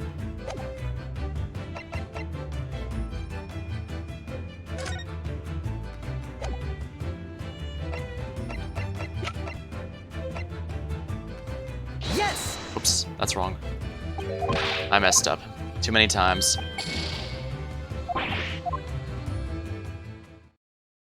I got a game over. Sadly, despite being all about trifles, it's no longer trifling matter. There's no place for guesswork. Brave you develop a shocking habit for it, and it's quite destructive to the logical.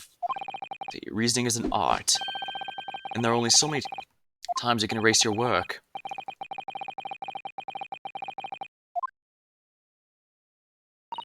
In other words, I need to think everything through from the start. I believe in you. Those eyes of yours won't let you down. I'm sure they'll help you find the truth in the end. Right. I need to put trust in my own observational skills.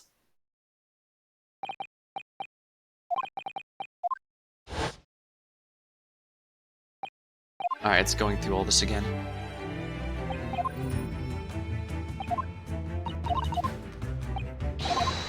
Alright, it doesn't give me the proper game over like it does in the court. Hold it!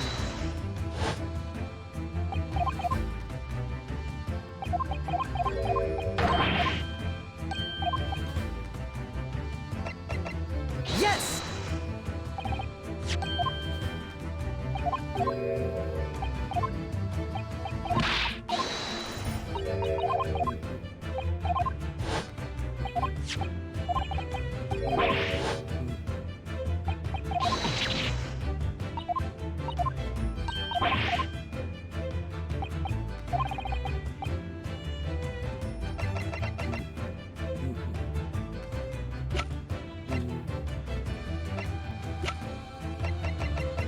Something that shouldn't be there, or something that isn't but should.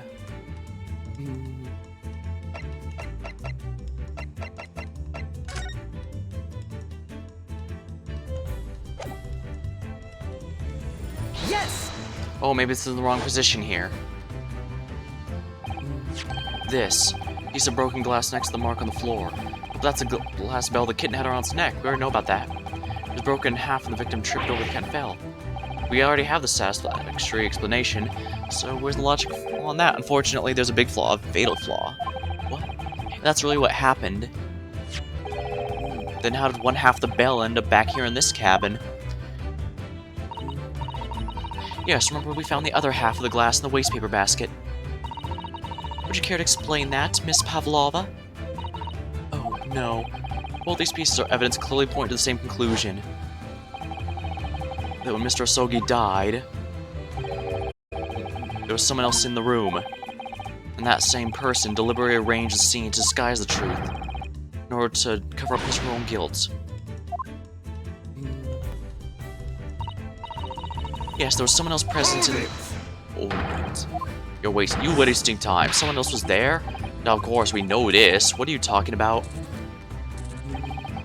Bulkhead was bolted shut from the inside. There was no way in or out. Oh, yes. Ah, but we know how that can happen. And only the person who was young student died was you. Ah, yes. It's true, I was in the cabin when it happened. You were shut inside the cabin wardrobe, to be precise about the details. But I don't know Russian, there's no way I could have left that message. Not would have, there's no way you could have left that message, to be precise about the details. Would you mind? Forgive me, my dear fellow. Well, to be fair, that does help Ryunosuke there. As I was saying, the person in question wrote the word wardrobe in Russian, in an attempt to incriminate me for the crime, even though I had been asleep in there the entire time. And then, the same person picked up the broken glass bell that had fallen to the floor, for fear of it becoming evidence that would show how Mr. Asogi really died. Why would wouldn't the person have taken all pieces of the bell away? Leaving half behind was always going to raise questions. Yeah, well, it was past 1 o'clock in the early hours of the morning. The cabin would have been quite dark. A single small lamp suspended in the ceiling would barely have cast any light on the floor there. Little wonder, then, the culprit failed to notice a fragment of the tiny item.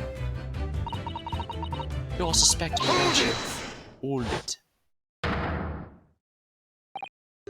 Oh, seaman Stroganoff.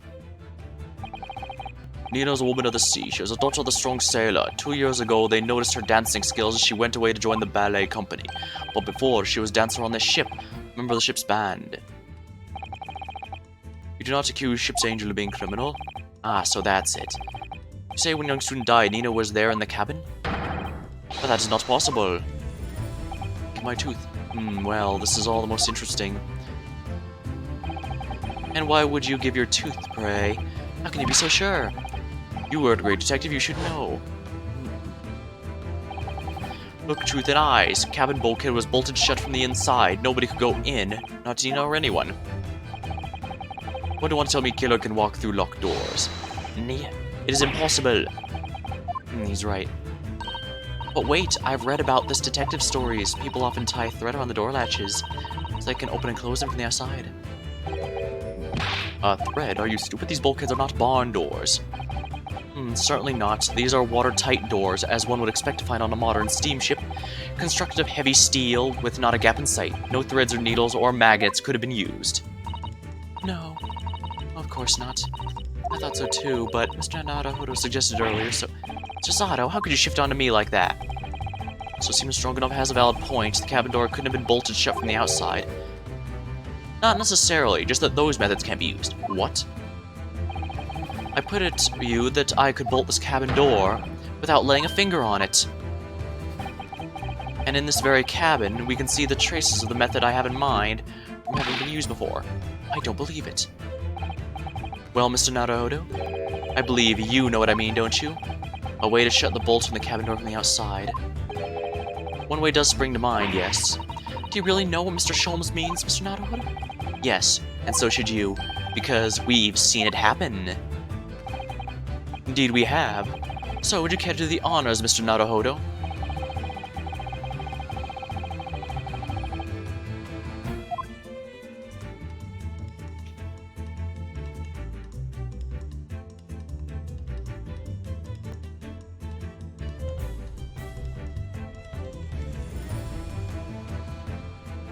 It's supposed to be the, port thing.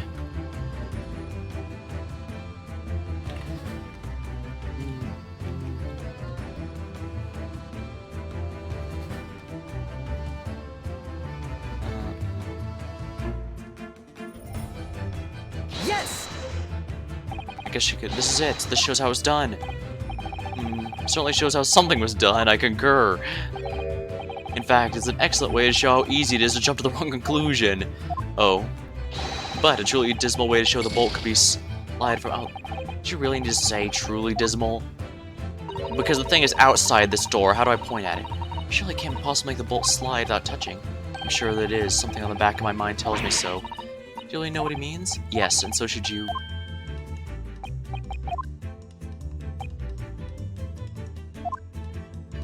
It's on the other side of the room, though. On the other side of the door, though, because it's the alarm. The emergency stop alarm.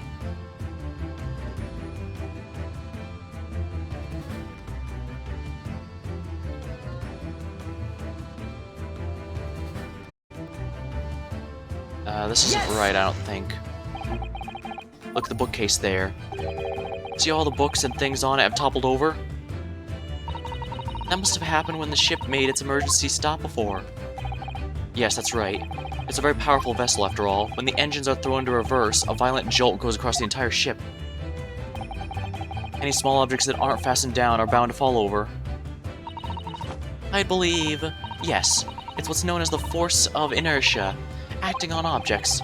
Is there nothing Susato-san doesn't know? Or that isn't in her book, at least? Well, whatever it's called, the same force pushed over those books on the bookcase also made something else in this cabin move. The bolt on the cabin door. Ah! It was very obvious just after one emergency stop the ship made earlier. We had come to this cabin not long before and we haven't bolted the door. But then... Hello, is anyone there? Shout if you need assistance. Oh, sounds like... Inspector Hasanaga. Oh, yes. That's it. When the ship stopped suddenly, the bolt flew across and locked the door. Yes, it's made out of metal, but it's small and light enough to be moved by the ship's sudden change of speed. Or the force of ineptitude, if you want to call that. Are you trying to say that last night, Mr. Asogi was killed?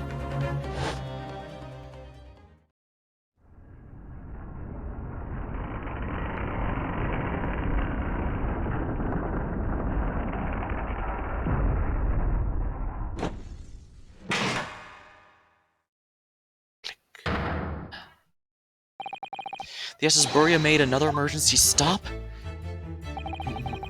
When I woke up this morning and looked around the cabin, I thought it looked a little odd. All the books on the shelves had toppled over, and all the ornaments. It was almost as if someone had run their hand across the shelves and deliberately knocked everything over. Oh, yes, I remember that. And I stood them all up again, didn't I? Then when we came to this cabin, we were surprised to see the same thing here. and all the books and everything had toppled over, just like in Mr. Asogi's cabin. Oh my. Do you have anything to say about this, Miss Pavlova? Are you out of your mind? You say Borya made an emergency stop? It does seem a little far-fetched. How could that possibly have happened? Unless you're saying the culprit's actually someone from the engine room? Oh, it is simple enough. Are you forgetting the button in the passageway outside? Used to trigger the emergency alarm? Oh, yes, of course. There was a notice there, wasn't there? Telling you only press the button in times of emergency. On dark nights when the fog is dense, the captain cannot afford to rely on the eyes of his lookout alone. Hence the placement of a number of buttons around the vessel to allow any crewman to raise the alarm. That sort of button one is almost compelled to press to satisfy one's curiosity. Wait, it was you? When the button is pressed, two things happen in the interest of safety. The emergency alarm bell rings and the vessel comes to a complete stop. As indeed a little earlier today. So he's the one who pressed it. Mr. Sholmes, surely it wasn't you who... As I always say, a button has but one purpose in life. To be pressed, whatever the occasion. He almost sounds proud of himself. How dare you mess with the ship? I don't know you, Captain. You in much trouble now. Now, I'm sure all of that can wait till later. Let's not overlook the fact we have now learnt a valuable lesson. When the vessel makes an emergency stop, the bolts on the cabin doors slide closed. So, what we must now consider... Yes, it all comes down to one thing now. Last night, after what happened to Mr. Asogi... Did the ship make an emergency stop, or did it not? You're idiots. Borya is a huge ship with many passengers. If we make an emergency stop, even in the middle of night, there would be chaos everywhere. What are your thoughts, Mr. Naruhodo? Well, it's certainly possible that some kind of emergency happened last night. We have evidence to support that idea. Really? What evidence, Mr. Naruhodo? Fascinating. Do show us, my good man. What evidence proves the theory that some emergency gripped this vessel last night?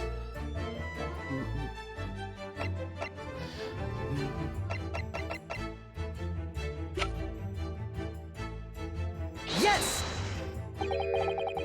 Seaman Stroganoff, it is your duty to patrol the first-class area of the ship, is that right? Ah, that is correct. Why? And the ship's log here... This should be where you record the details of your duties, correct? What are you doing with that? That is mine. Ah, you rather carelessly left it atop the little makeshift bureau in the passageway out there. But as responsible passengers, we took it into our care with a mind to return to you later. I left it there on purpose, that's why I put it always. The point is, looking at what you usually record, it's clear that under normal circumstances you write the phrase "nothing to report" every 30 minutes. From 2 o'clock last night until the first light this morning, nothing was recorded at all. Nothing recorded in the log? That is dumb, because nothing happened. But if nothing happened, you wouldn't normally write nothing. You would normally write "nothing to report," wouldn't you? Wouldn't you? Oh. Indeed so, which tells us that shortly after 2 a.m., something happened here aboard the SS Burya that you need to keep off the record. Something sufficiently significant to make you forget to fill in the ship's log, in fact. Are you suggesting the ship really did make an emergency stop in the middle of the night? Stop talking rubbish. If I'm perfectly honest, I find that a little hard to believe myself. Oh, why is that? Well, because if something as major as an emergency stop had really happened, surely all of us would have noticed. That's very true. Thanks to the emergency stop we experienced earlier, we all know what it feels like now. The ship lurched so violently and the alarm bell was so loud. I can't imagine anybody would sleep through that, even if it happened in the dead of night. Well, no, that's a good point, actually. What of the throbbing? I'm sorry, what do you mean? Your head, man. The throbbing of your head since this morning. We've all suffered with it. Ah. Oh, yes, I'd have had a headache, you're right.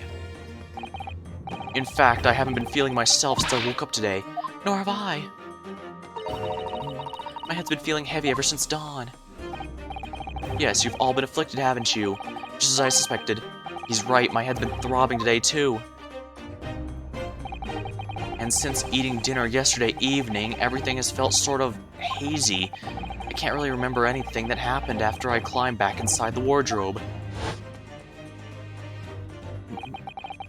Then the first thing I noticed this morning was the throbbing pain in my head. Had I been dragged out of the wardrobe? And had those handcuffs put on me by that point. Why didn't I wake up when all that was happening to me? Tell me, Mr. Naruto, you boarded this vessel as a stowaway, did you? Oh, well, yes. Sorry. Stowaway class of accommodation doesn't usually include meals. What did you survive on? Cosmo looked after me. He was always happy to share his meals. That's right, remember he said he doesn't like chicken, and so he refused to eat it. And so by extension, that means only Naruto ate it, and that means... So you enjoyed some whole roast chicken that was served yesterday, correct? Yes. In fact, I had all of that. Cosmo wasn't fond of chicken. Oh, really? So the victim didn't eat any of the chicken at all. That's right, he didn't touch it. Is that relevant? The crew drugged the meals to put everyone to sleep. My dear fellow, does that not strike you? Oh, Mr. Sholmes, do you mean to say that there was something wrong with the chicken? I do. No, really? Is that really true? The meal prepared for the passengers last night had been tampered with. Tampered with by the addition of sulfuric, designed to induce a very deep slumber in those who consumed it. A sleeping drug? Do you mean whoever did this laced every meal with a sleeping drug so no one noticed the ship's emergency stop? Mr. Naruhodo, of course that's not what Mr. Sho means. What a far-fetched idea. Precisely. Lacing every meal of every passenger on board with a drug would certainly be impossible. Unless, of course, every single member of the crew was a conspirator. What? Mr. Sholmes! Well, seaman? Eh? I'm sorry to say that any more deception in this matter will get you nowhere. If you refuse to talk, there would be an inquiry made through the shipping company, of course. And were that to happen, every member of the crew, and the captain himself, would be hauled over the coals for aiding and abetting a renegade.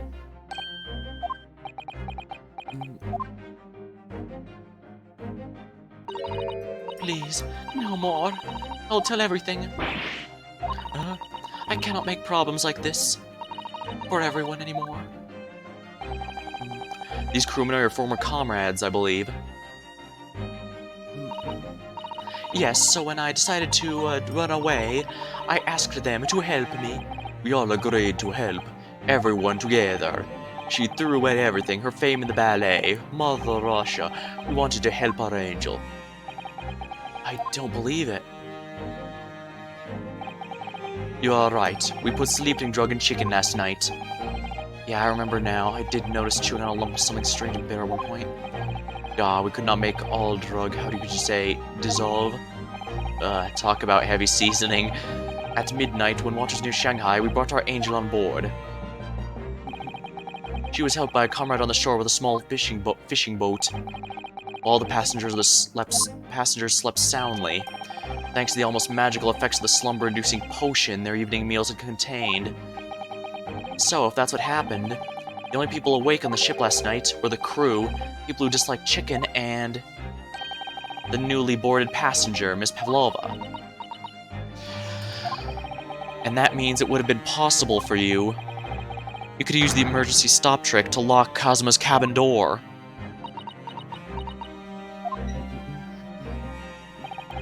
But how does that make sense? Surely every cabin door would have ended up locked in that case, and there would have been complete chaos. Oh, I wouldn't say so. What? Of course. Just like us, all the other passengers would have eaten their evening meal of chicken in their cabins, after which they would have been overwhelmed by tiredness because of the sleeping drug. Quite. And accordingly, all passengers were already in their cabins for the night. Yes. The overwhelming majority of passengers habitually sleep with their cabin doors bolted anyway, and so not one of them would have found it remarkable if the door locked in the morning. In summary, in order to fasten the bolt of a single cabin door on the ship, the culprit brought the entire vessel to an emergency stop in the early hours of the morning.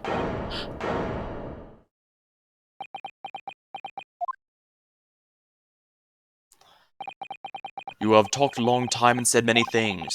What is point? The point is what I said earlier.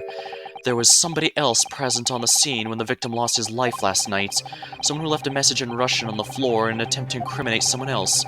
Someone who tried desperately to hide the broken fragments of glass that would reveal the culprit's identity. And someone who abused the ship's emergency stop procedure in order to lock a single door. All told, a very busy night. In other words, a person who had been too busy to write a record of what was going on. But, I don't know about any of this. I'm just a little girl. You like to speak with your long English words and explain your clever ideas. But I'm sailor, and sailors don't listen to long, boring stories. We don't believe. Sailors like me, we trust only what we see with our eyes. A laudable trait. What? I am quite the same disposition, my good man. Observation to me is everything. Mr. Naruhodo? Oh, yes. Do you hear it? That accursory cry of guilt in the wind? What accusatory cry of guilt? Oh, I'm sorry you've, lost me. Proof of involvement, man, but you can't hear such a call with your ears. No. You must hear it with your eyes, for observation is the basis of all deduction. What are you talking about? I believe the time has come for one final logic and reasoning spectacular to find the truth. So, Mr. Naruto, with your assistance, please. With what exactly, Mr. Holmes? My observation, my dear fellow, just as I said, of these two provocateurs. Observation? If you remember, Mr. Naruto, we know somebody tried to fabricate evidence, didn't we? By tampering with the scene of the crime. What we're looking for is some trace of evidence that one of these two was there when it happened.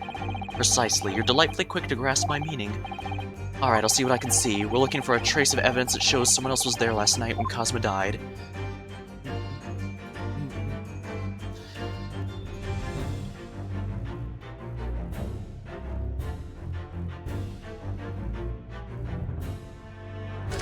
Ink stain. Oh, look at this. Some kind of stain in an unusual place. Yes, you're right. It looks like ink if I'm not mistaken. Ink. And look at the color, too. It's clear where this came from.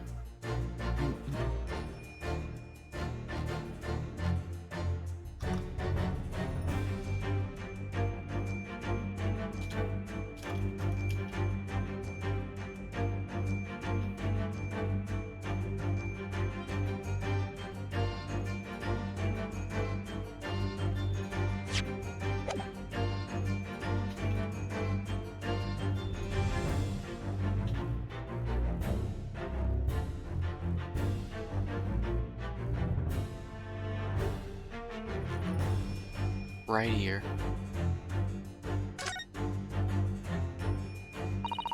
She has such petite ears among that beautiful hair, like little pink shells. Oh, what's that? There's something attached to her ear. Ah, I expect that's what's called an earring. It's a little piece of jewelry. An earring, is it? It really is tiny. Perhaps part of it is missing. Maybe it broke off. So all that's left is the clasp part that attaches to the ear. If that's the case, she doesn't appear to have noticed that it's broken.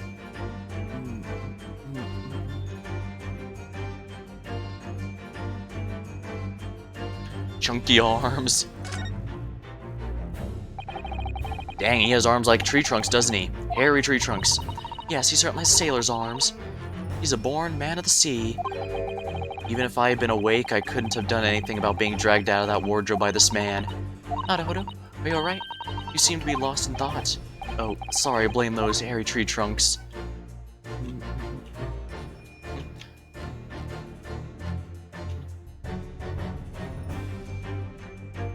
Alright, what's on the other earring? Left ear. Alright, it's a moon-looking charm. She has such petite ears. Like shells. Oh, what's that? There's something dangling down from her ear. Ah, that's an earring. The crescent moon part looks as though it's made from wood. Charming, isn't it? Women do seem to love adornments like that. In their hair, around their necks, on their fingers, and even hanging from their ears, it seems. Well, jewelry is beautiful.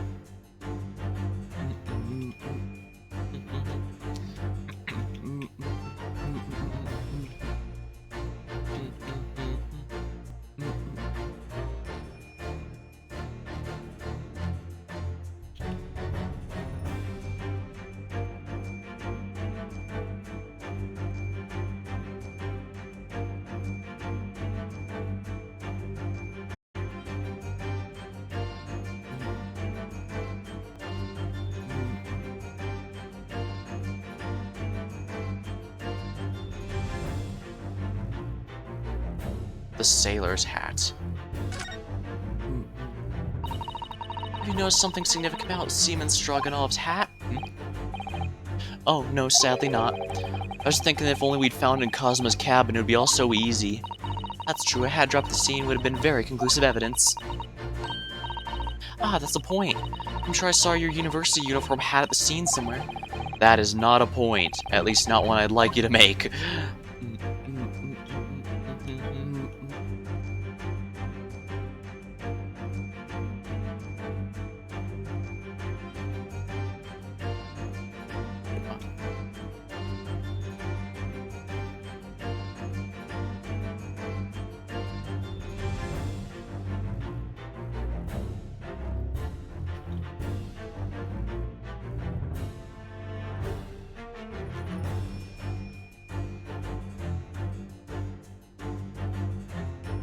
Oh, I think I have to look at the right ear now to see the left ear. Now that I've seen the left ear, so, because now that I know that there's an earring missing. Oh, what's this? Something attached. Yeah, she hasn't noticed that's broken off.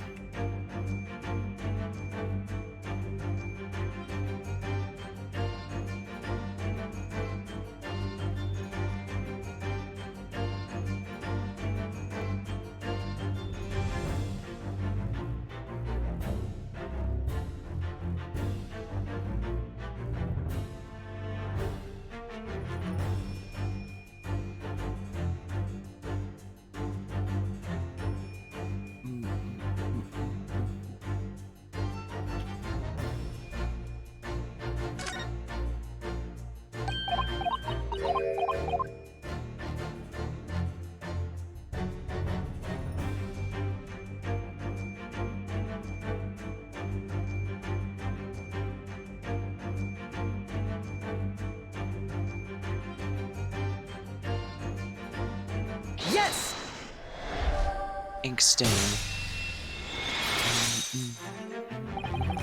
Seaman Stroganov, you seem to have quite a large purple stain on the back of your white uniform there. Eh? Oh yes, I don't know where that dirt comes from. So nothing in particular comes to mind about the stain. Or what are you trying to say? It would appear the significance of the stain has escaped your attention, Seaman. Allow me to make it plain. It's a very large purple stain on the back of his uniform, and I think what made it's clear. Indeed it is. So, Mr. Naruhodo, present the evidence that proves it. My pleasure. Yes! Crime scene photograph. Yes, it's this photograph, and the ink it shows. That's what caused the stain on the uniform. The ink? A rather unusual color of ink, purple. Ah, the penny drops, at last. Now you see the significance. The Russian word on the floor next to the victim's body was written in purple ink. The stain on the back of your uniform is ink of the same color. If the ink had been dry, it couldn't possibly have stained your uniform in that way, which means you had to have been present in the cabin the moments immediately after it was spilt. Alright, yes, it was me. I did it. Everything. I had arranged everything in dead student's cabin to make it look like Wardrobe Man did it. Then I pressed the button to make the Boria do an emergency stop, and bolt the cabin door shut. I did everything so that no one would suspect our angel. Biff, please. Do not worry, Angel. Let me do the talking. It was after 1 in the morning. I was on duty patrolling passageway. Then our angel came to me. She was white like sheet. Biff, please, you must help me. I went with her. The door to cabin number 1 was open. Check something here while we're here. Yeah, I think her missing earring is important, but we don't have any evidence that ties her to it. When I looked inside, I saw student boy on floor. What happened here? Please, don't tell anyone. My little one. My friend. Everything that happened in the cabin is like Angel told you. The kitten escaped through the ventilator, then tripped over it, broke his neck when he fell on the floor. Yes, that is right. So after the incident where the cat ran away, Miss Pavlova visited the cabin next to hers, only to find its occupant lying lifeless on the floor. She said she was worried when she heard the sound of something falling on the floor. That's when she went to look. No, Angel? The door was not locked. She opened it to look, and you already know what happened after. There's just one thing, if you wouldn't mind. What? When you went to Mr. Asogi's cabin, Miss Pavlova, was he already dead? I already told you. When Nina opened the door of student's cabin and looked inside, I was asking Miss Pavlova. Well, Miss Pavlova? Oh. Yes, that is right. I saw him. It was dark and he was wearing black, but he was on the floor, not moving. I was scared.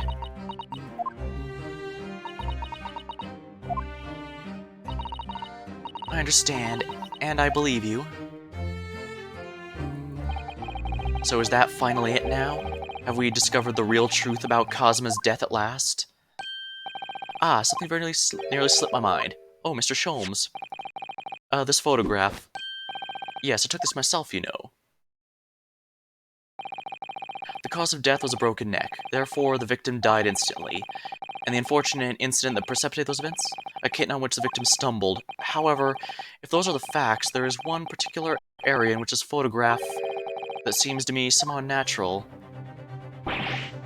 What do you mean unnatural? What are your thoughts on the matter, Mr. Naruhodo? Oh, well, Cosma tripped and fell, as if by some terrible fate, and broke his neck. Which part of this photograph print seems unnatural? This part? Yes! The neck. It must be here, surely. Allow me to offer you a piece of advice regarding the pursuit of detection, my dear fellow. When noting a crucial point, it can be helpful to keep your eyes open. They were open. And it's going to be equally helpful to use them. Sorry, I'll try that. I think it's plain what he means by unnatural, isn't it? The word written in foreign language underneath his fingertips, surely. That particularly crass detail was orchestrated by the culprit. No, I mean to identify another point. Imagine, if you will, losing your footing yourself.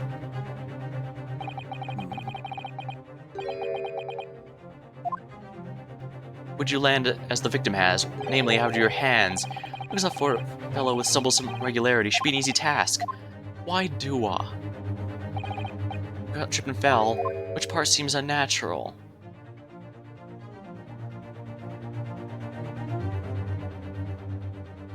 Yes! The hand position. Alright, if he really fell due to an unfortunate accident, then his fist doesn't seem quite right. The exact same thought occurred to me. In a fall, one's instinct is to open the palms to try and catch yourself. Yet here we see the victim with his left hand tightly balled into a fist. Almost, you might say, as though he were gripping something. What do you mean? Simply that I took the liberty of investigating the victim's fist a short while ago. You did? And what, pray, would you imagine I found there, my dear fellow? Mr. Sholmes, show us, please. I have the feeling it's the earring, the missing piece. Well, of course, my dear madam. Why would I keep you in suspense? It is. This is what I found. Oh, a crescent moon with a little gemstone in the middle. Yes, you're right. A crescent moon. It's very pretty, but what does that tell us? It tells us nothing. I'm not so sure. That crescent moon looks familiar somehow. I need to get a drink. My throat's really dry. I have some proper water this time, so rest assured I'm keeping hydrated.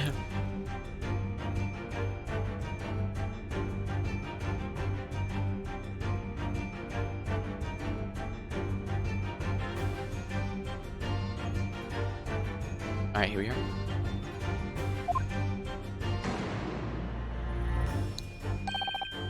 Observation, Mr. Naruhodo. That is the key. What? The truth is now tantalizingly close. How did that crescent moon come to be in Kazuma's clenched fist? This is the final clue, the last piece of the puzzle. Ask yourself, what does this little crescent moon mean? What significance has it? And observe, find the answer with your own eyes.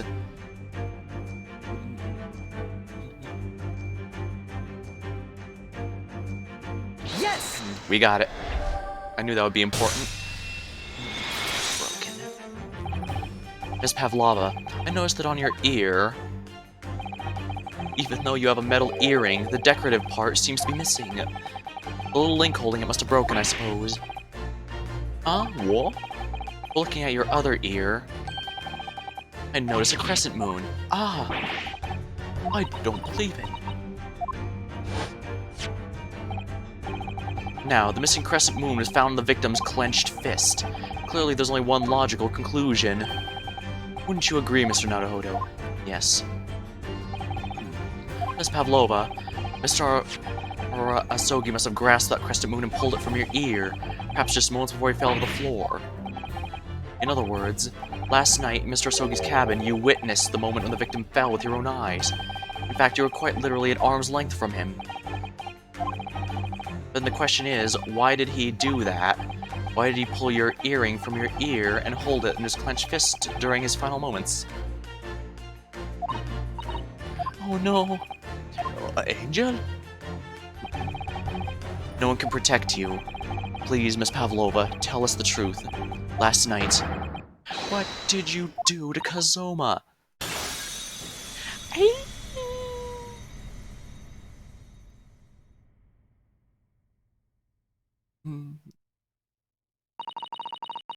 When I think about everything that happened yesterday, it was too much. Running away, the fishing boat in the middle of the night, trying to climb onto this huge ship, and then, when I was at last in this cabin and I could relax after this horrible long day. Darka, wait!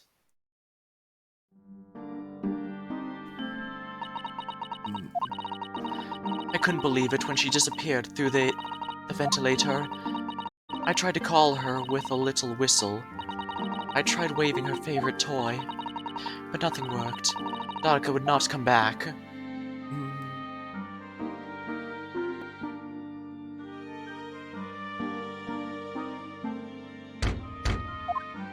Knock, knock.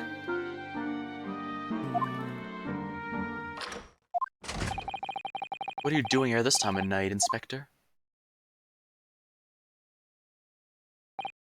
Oh. I'm sorry, I thought it was a friend of mine.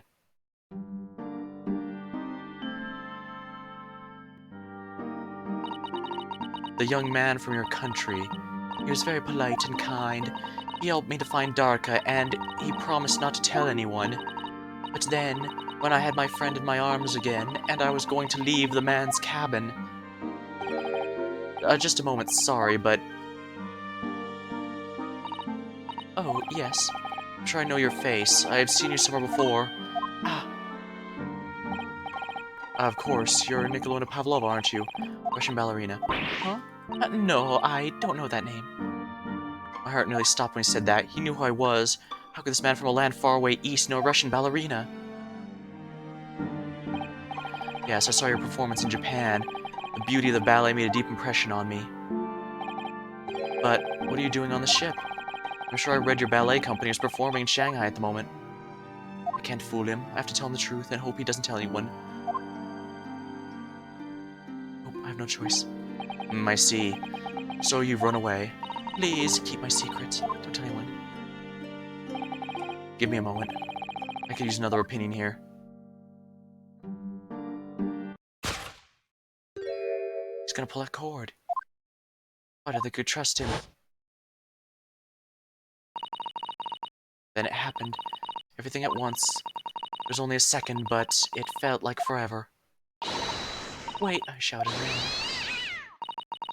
Darka jumped out of my arms and down the young man's feet. And as he turned around to look at me,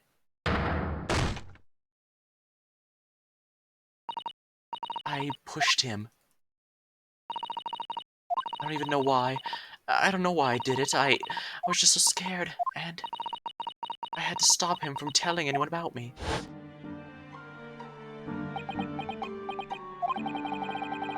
That's when I went to fetch help from Seaman Stroganov, who was on duty out in the passageway. I heard Nina cry out and thud on the floor. I ran to her. She was standing at the cabin door, shaking like a leaf. She looked at me and said, "Help me, Biff. If they find out, I'll be... Please, I have to know where to go." So you decided to help, and that's when you arranged things in Cosmo's cabin to make it look like I did it. So no one would suspect the passenger in the cabin next door. Yes, I went to the cabin and I looked around to make sure there was nothing to show Nina was there. And then I found Stowaway, the wardrobe, still sleeping. Right, that's when he found me. So he worked out a plan to lay the blame on the Stowaway. I closed wardrobe doors, put back strange paper sign. Lucky for me, that's the only reason Susato started to believe me when I said I was innocent. I dragged young man's body to a good place and used ink that was spilling to write on the floor. I wrote, so a person who found him would look inside the wardrobe and find Stowaway. And tell me, what of the glass bell? It was by my feet, so I picked it up. I see. But it was dark in the cabin. I didn't notice the other half. The angel went back toward the cabin. I finished the job by pressing the emergency alarm button in the passageway. Yes. Accordingly, the SS Borea did indeed come to an emergency halt a little after 2 p.m., thus enticing the bolt to slide shut, creating the locked room mystery. There's still one thing I don't understand, though, Miss Pavlova. What? Well, you said that you told Cosmo about the fact you'd run away from your homeland. That's because you were worried he was going to tell the captain you pushed him. Isn't that right? Yes, but even if you pulled the bell cord and called the captain, aren't you friends with every member of the crew? Why would that have been a problem? It was what he said first that made me scared. Scared first?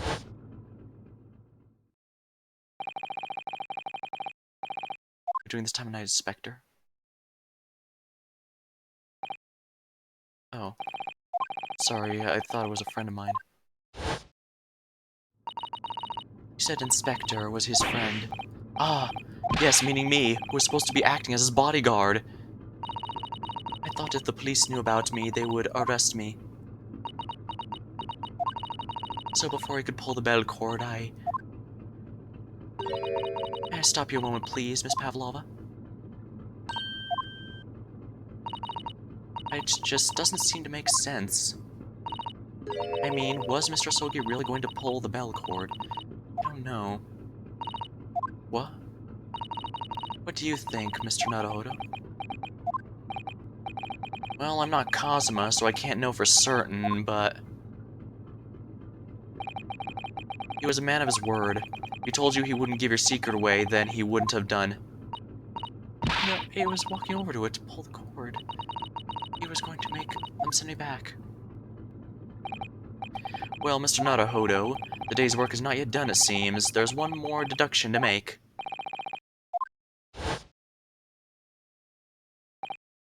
Yes. What action was the victim really about to take at that moment?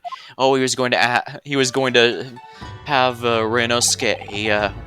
Since he's a stowaway, he'd be fine keeping her there too. We determined whether the man's gaze was directed. First, consider the victim's location with his cabin. Well, that's easy. I remember every detail of that room. I mean, yes, I spent quite a lot of time in the wardrobe, but still. That cabin's been my home for this entire voyage. So this is how the cabin looked last night when Miss Pavlova visited him? Yes, this is exactly how it was. Are you ready then, Mr. Naruhodo? Yes. There's one thing I've learned today. It's that simple gaze can reveal all manner of truths. And not only that, in order to draw the right conclusion, you can't afford to be out by even a little bit when you're following the gaze to where it lands. So when he turned away from Miss Pavlova, what exactly was he looking at?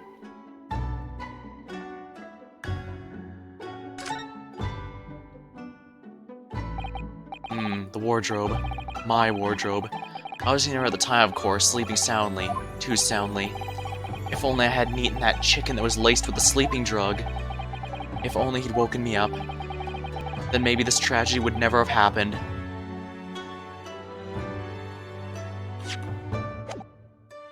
Take that! The wardrobe.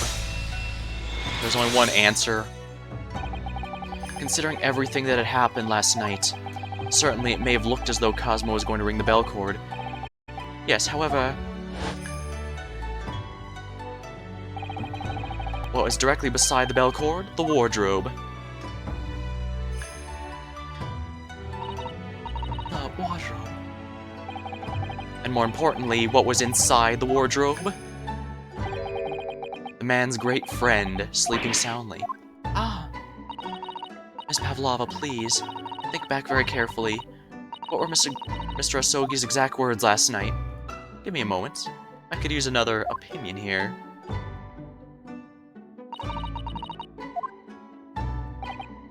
Yes, but not from a member of the crew. No, Mr. Asogi intended to consult his close friend. To see if between them they might be able to help in some way, no doubt. Oh no. Sadly, we can't know the truth for certain now. It's too late for that, but I wish you had made sure of what Mr. Asogi was looking at. Things may have ended very differently if you had.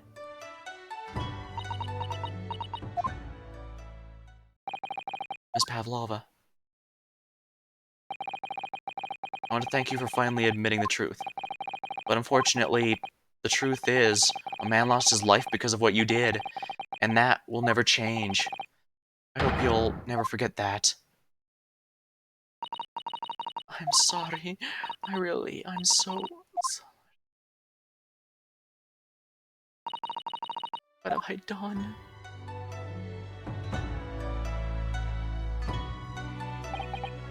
And so, at long last, the mystery surrounding the tragic accident on the SS Burya was finally laid to rest. Huh. Not often you don't have a court case.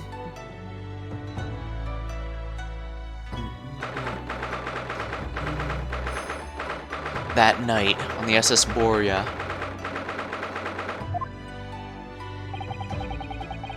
what will happen with Miss Pavlova? Once we reach Great Britain, she'll be handed over to the British police at the Scotland Yard. What about the fact she ran away from Russia? Won't the Russians try to take her back? Apparently the English detective can speak to the immigration office and sort that out. Mr. Sholmes can do that? So she won't be going back to Russia, at least. No, I don't think so. Even if she wanted to return in the future, I doubt she'd be able to. She ran away, so now she's in exile for life. See. I'm sorry. Strong enough? I wanted to help our angel, no matter what. But I didn't think about you, about how you lost a good friend. I'll go with Nina, I'll give myself to the British police. That's kind of you.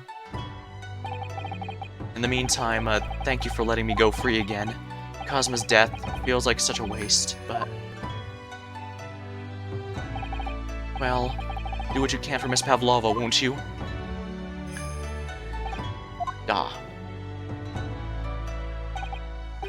Well, I'm afraid you need to pack now. We're due to arrive in Hong Kong tomorrow. As much as it pains me, I'm going to have to hand you over to the consul to arrange your passage back to Japan. Yes, I did stow away after all. I couldn't really expect any different. So you should get back to your cabin now.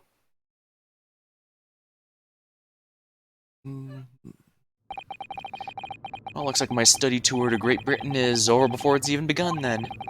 To think that only days ago Kazuma and I were laughing together about how we'd tear up the streets of London. Seems like a distant memory now. Oh, what's that? Someone weeping?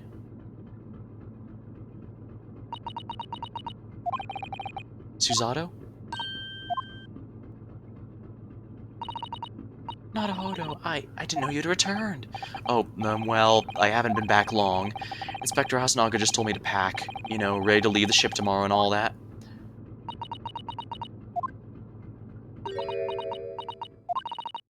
Poor eyes, I still can't believe this has happened. I can't believe someone's life could be over, just like that. Susato.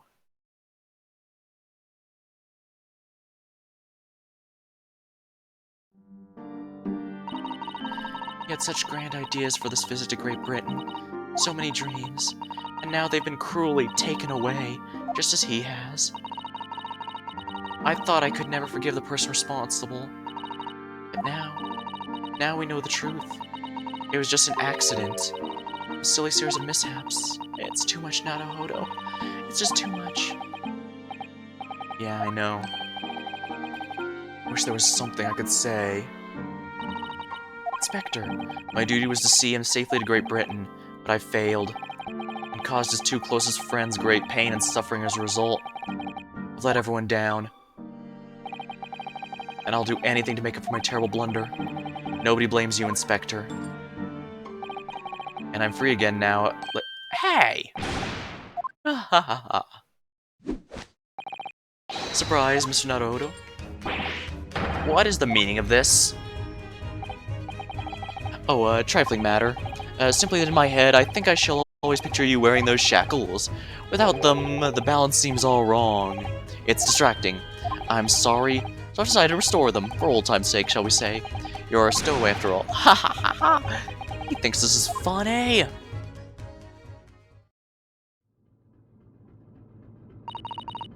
Mr. Sholmes. We do appreciate all of your assistance. I'd like to thank you from the bottom of my heart. Not at all, not at all. And though it's a little late, may I offer my sincere condolences. The loss of your companion is truly heartrending. I hope you'll be able to fulfill some of his aspirations in his honor. I'm afraid that won't be possible. We shall be disembarking at the next port, in Hong Kong. We have to return to Japan and make a full report about everything that's happened. What? Wait a minute. It's just me that has to go back, isn't it? I mean, I was a stowaway.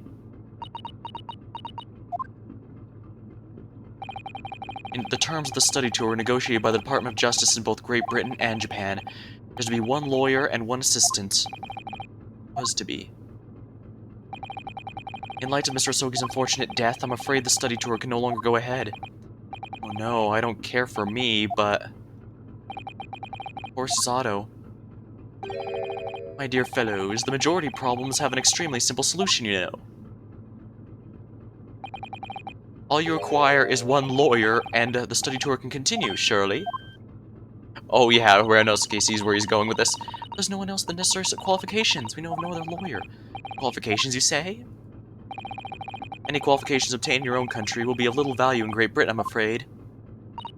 Oh, but anyway, the voyage to London still promises to be a good month of time. Ample opportunity, I'd say, to find yourselves another suitable lawyer. Yes. Miss Susato? Yes? Do you think perhaps I might be able to do it? But you're not a lawyer, Mr. Naruhodo. Oh, unless, are you studying law? No, I'm not, but... I'm sorry, in that case, I don't think there's even a chance it would work. But as I said, there's still more than 1 month before we reach England's shores. Isn't that right, Mr. Naruhodo? Yeah, I have a month in which to study to learn what I must to become a lawyer in Great Britain.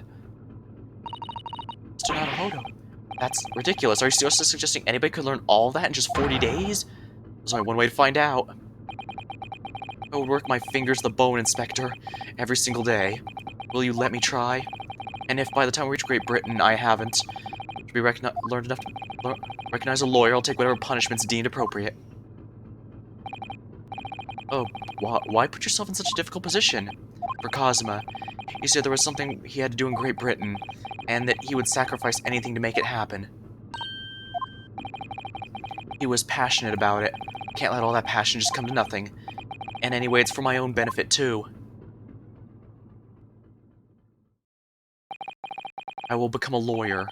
I have to. What do you say, Miss Susato?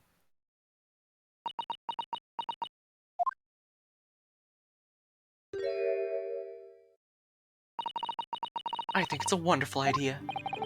Thank you. So, what does our bespectacled inspector friend say? Are you serious? One lawyer and one assistant. The numbers are indisputable.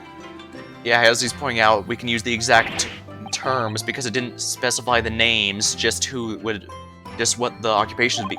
No, this is madness. Yeah, fascinating, wouldn't you agree? Fascinating. Duty and rules are a dull routine of existence that we all abhor.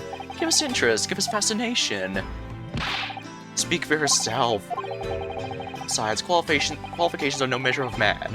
What matters is character, no? And you've witnessed ample evidence of this man's exemplary character today with your own eyes, from the earliest hours of this morning till this very moment now. Despite contending with the passing of his close companion, and despite the accusation of guilt, this man has shown resourcefulness, intelligence, and above all, courage.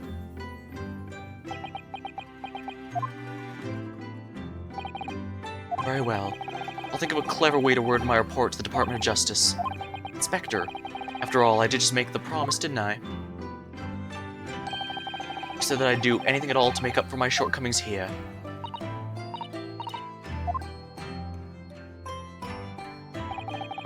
If you'll excuse me, I must pay a visit to the captain's quarters, I think.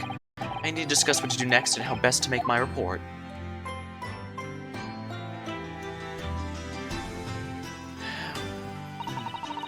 Are you really prepared to attempt this, Mr. Naruhodo? Yes, I'm going to try. I wonder, would you consider teaching me what I need to know? Everything about being a lawyer. I'd be delighted to help you. I am a judicial assistant, after all. Thank you. And, Mr. Naruhodo? I'd like you to take charge of this. What, me? Are you sure? I'm sure it's what Kazuma would have wanted.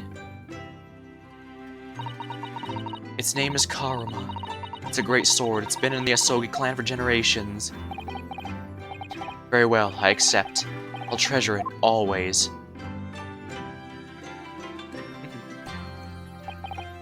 So then, Miss Susato, it seems we'll be working together for some time to come yet. It'll be an honor, Mr. Naruhodo.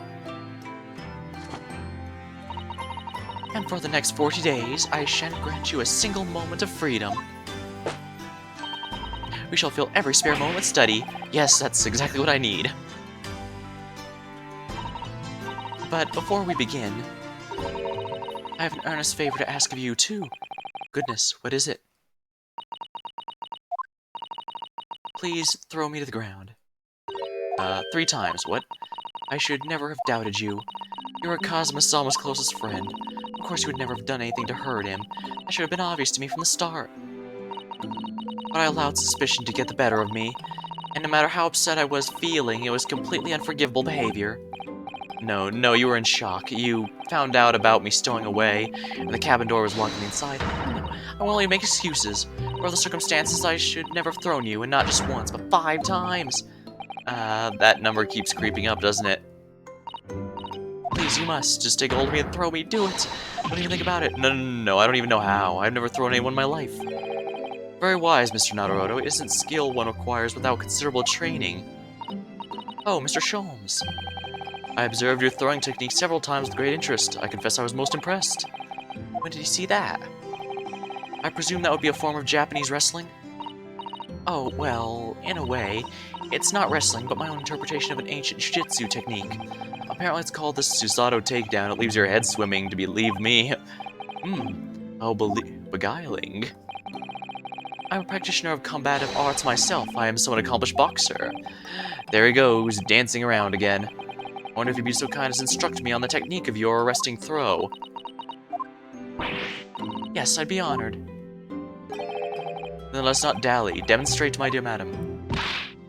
Oh, of course. She's gonna grab him. Are you ready, Mr. Naruto? I'm sorry. Yeah, I saw that coming.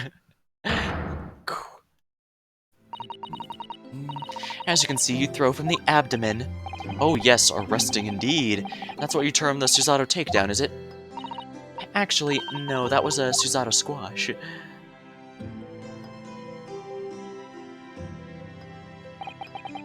In my groggy state of consciousness, a scene from evening recently spent with Cosmo flickered in my mind.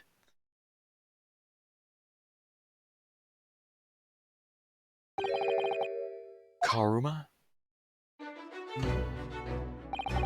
That's right. It's a prized sword that's been passed down through generations of the Asogi clan. I can't believe you managed to get permission to bring it with you. I mean, taking a katana on a study tour is more than a little regular, surely. A Japanese man's sword is a soul, Reinosuke. I can't be parted from my katana. Kurama guides me. I truly believe that. So its name compels its wielder to slice evil in two. Not that you need much compelling. On that subject, there's something very important that I have to do in Great Britain, and I'll sacrifice anything to make it happen. I'd appreciate you seeing it through with me. Of course, I will. Whatever it is, I'll see it through to the end with you. I knew you wouldn't let me down. That important thing you had to do. I still don't know what that was. But I'm going to see the place for myself and work it out. In Great Britain's capital, London.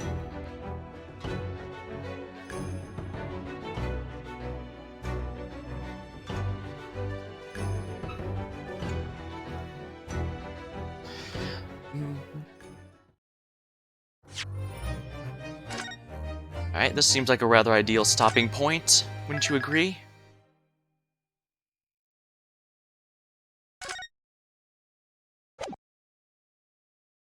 Episode 3, The Adventure of the Runaway Room. We're going to be doing that next time, and like I said, it's been a bit of a hectic week, so I might not be able to get to it until the weekends, but hopefully it'll be pretty good. Alright, until next time, thank you for watching, hope you had a good time. Oh, and I have started putting a YouTube channel together for my VODs. The link is on the channel right here. It doesn't have too much in it right now, but I'm definitely going to be uploading a lot, or at least as much as I can in the coming days. Not gonna lie, my older stuff is is significantly lower quality, including since it was before I got the new and better mic, but I figure I should probably archive as much as I can. Plus, it'll be easier that way. Yeah, especially since YouTube has a much easier time searching for older videos or specific videos, as well as making it easier to look through a collection list if you want to binge watch a particular game. So, well, you can look forward to that. Alright, thank you, and I'll see you next time.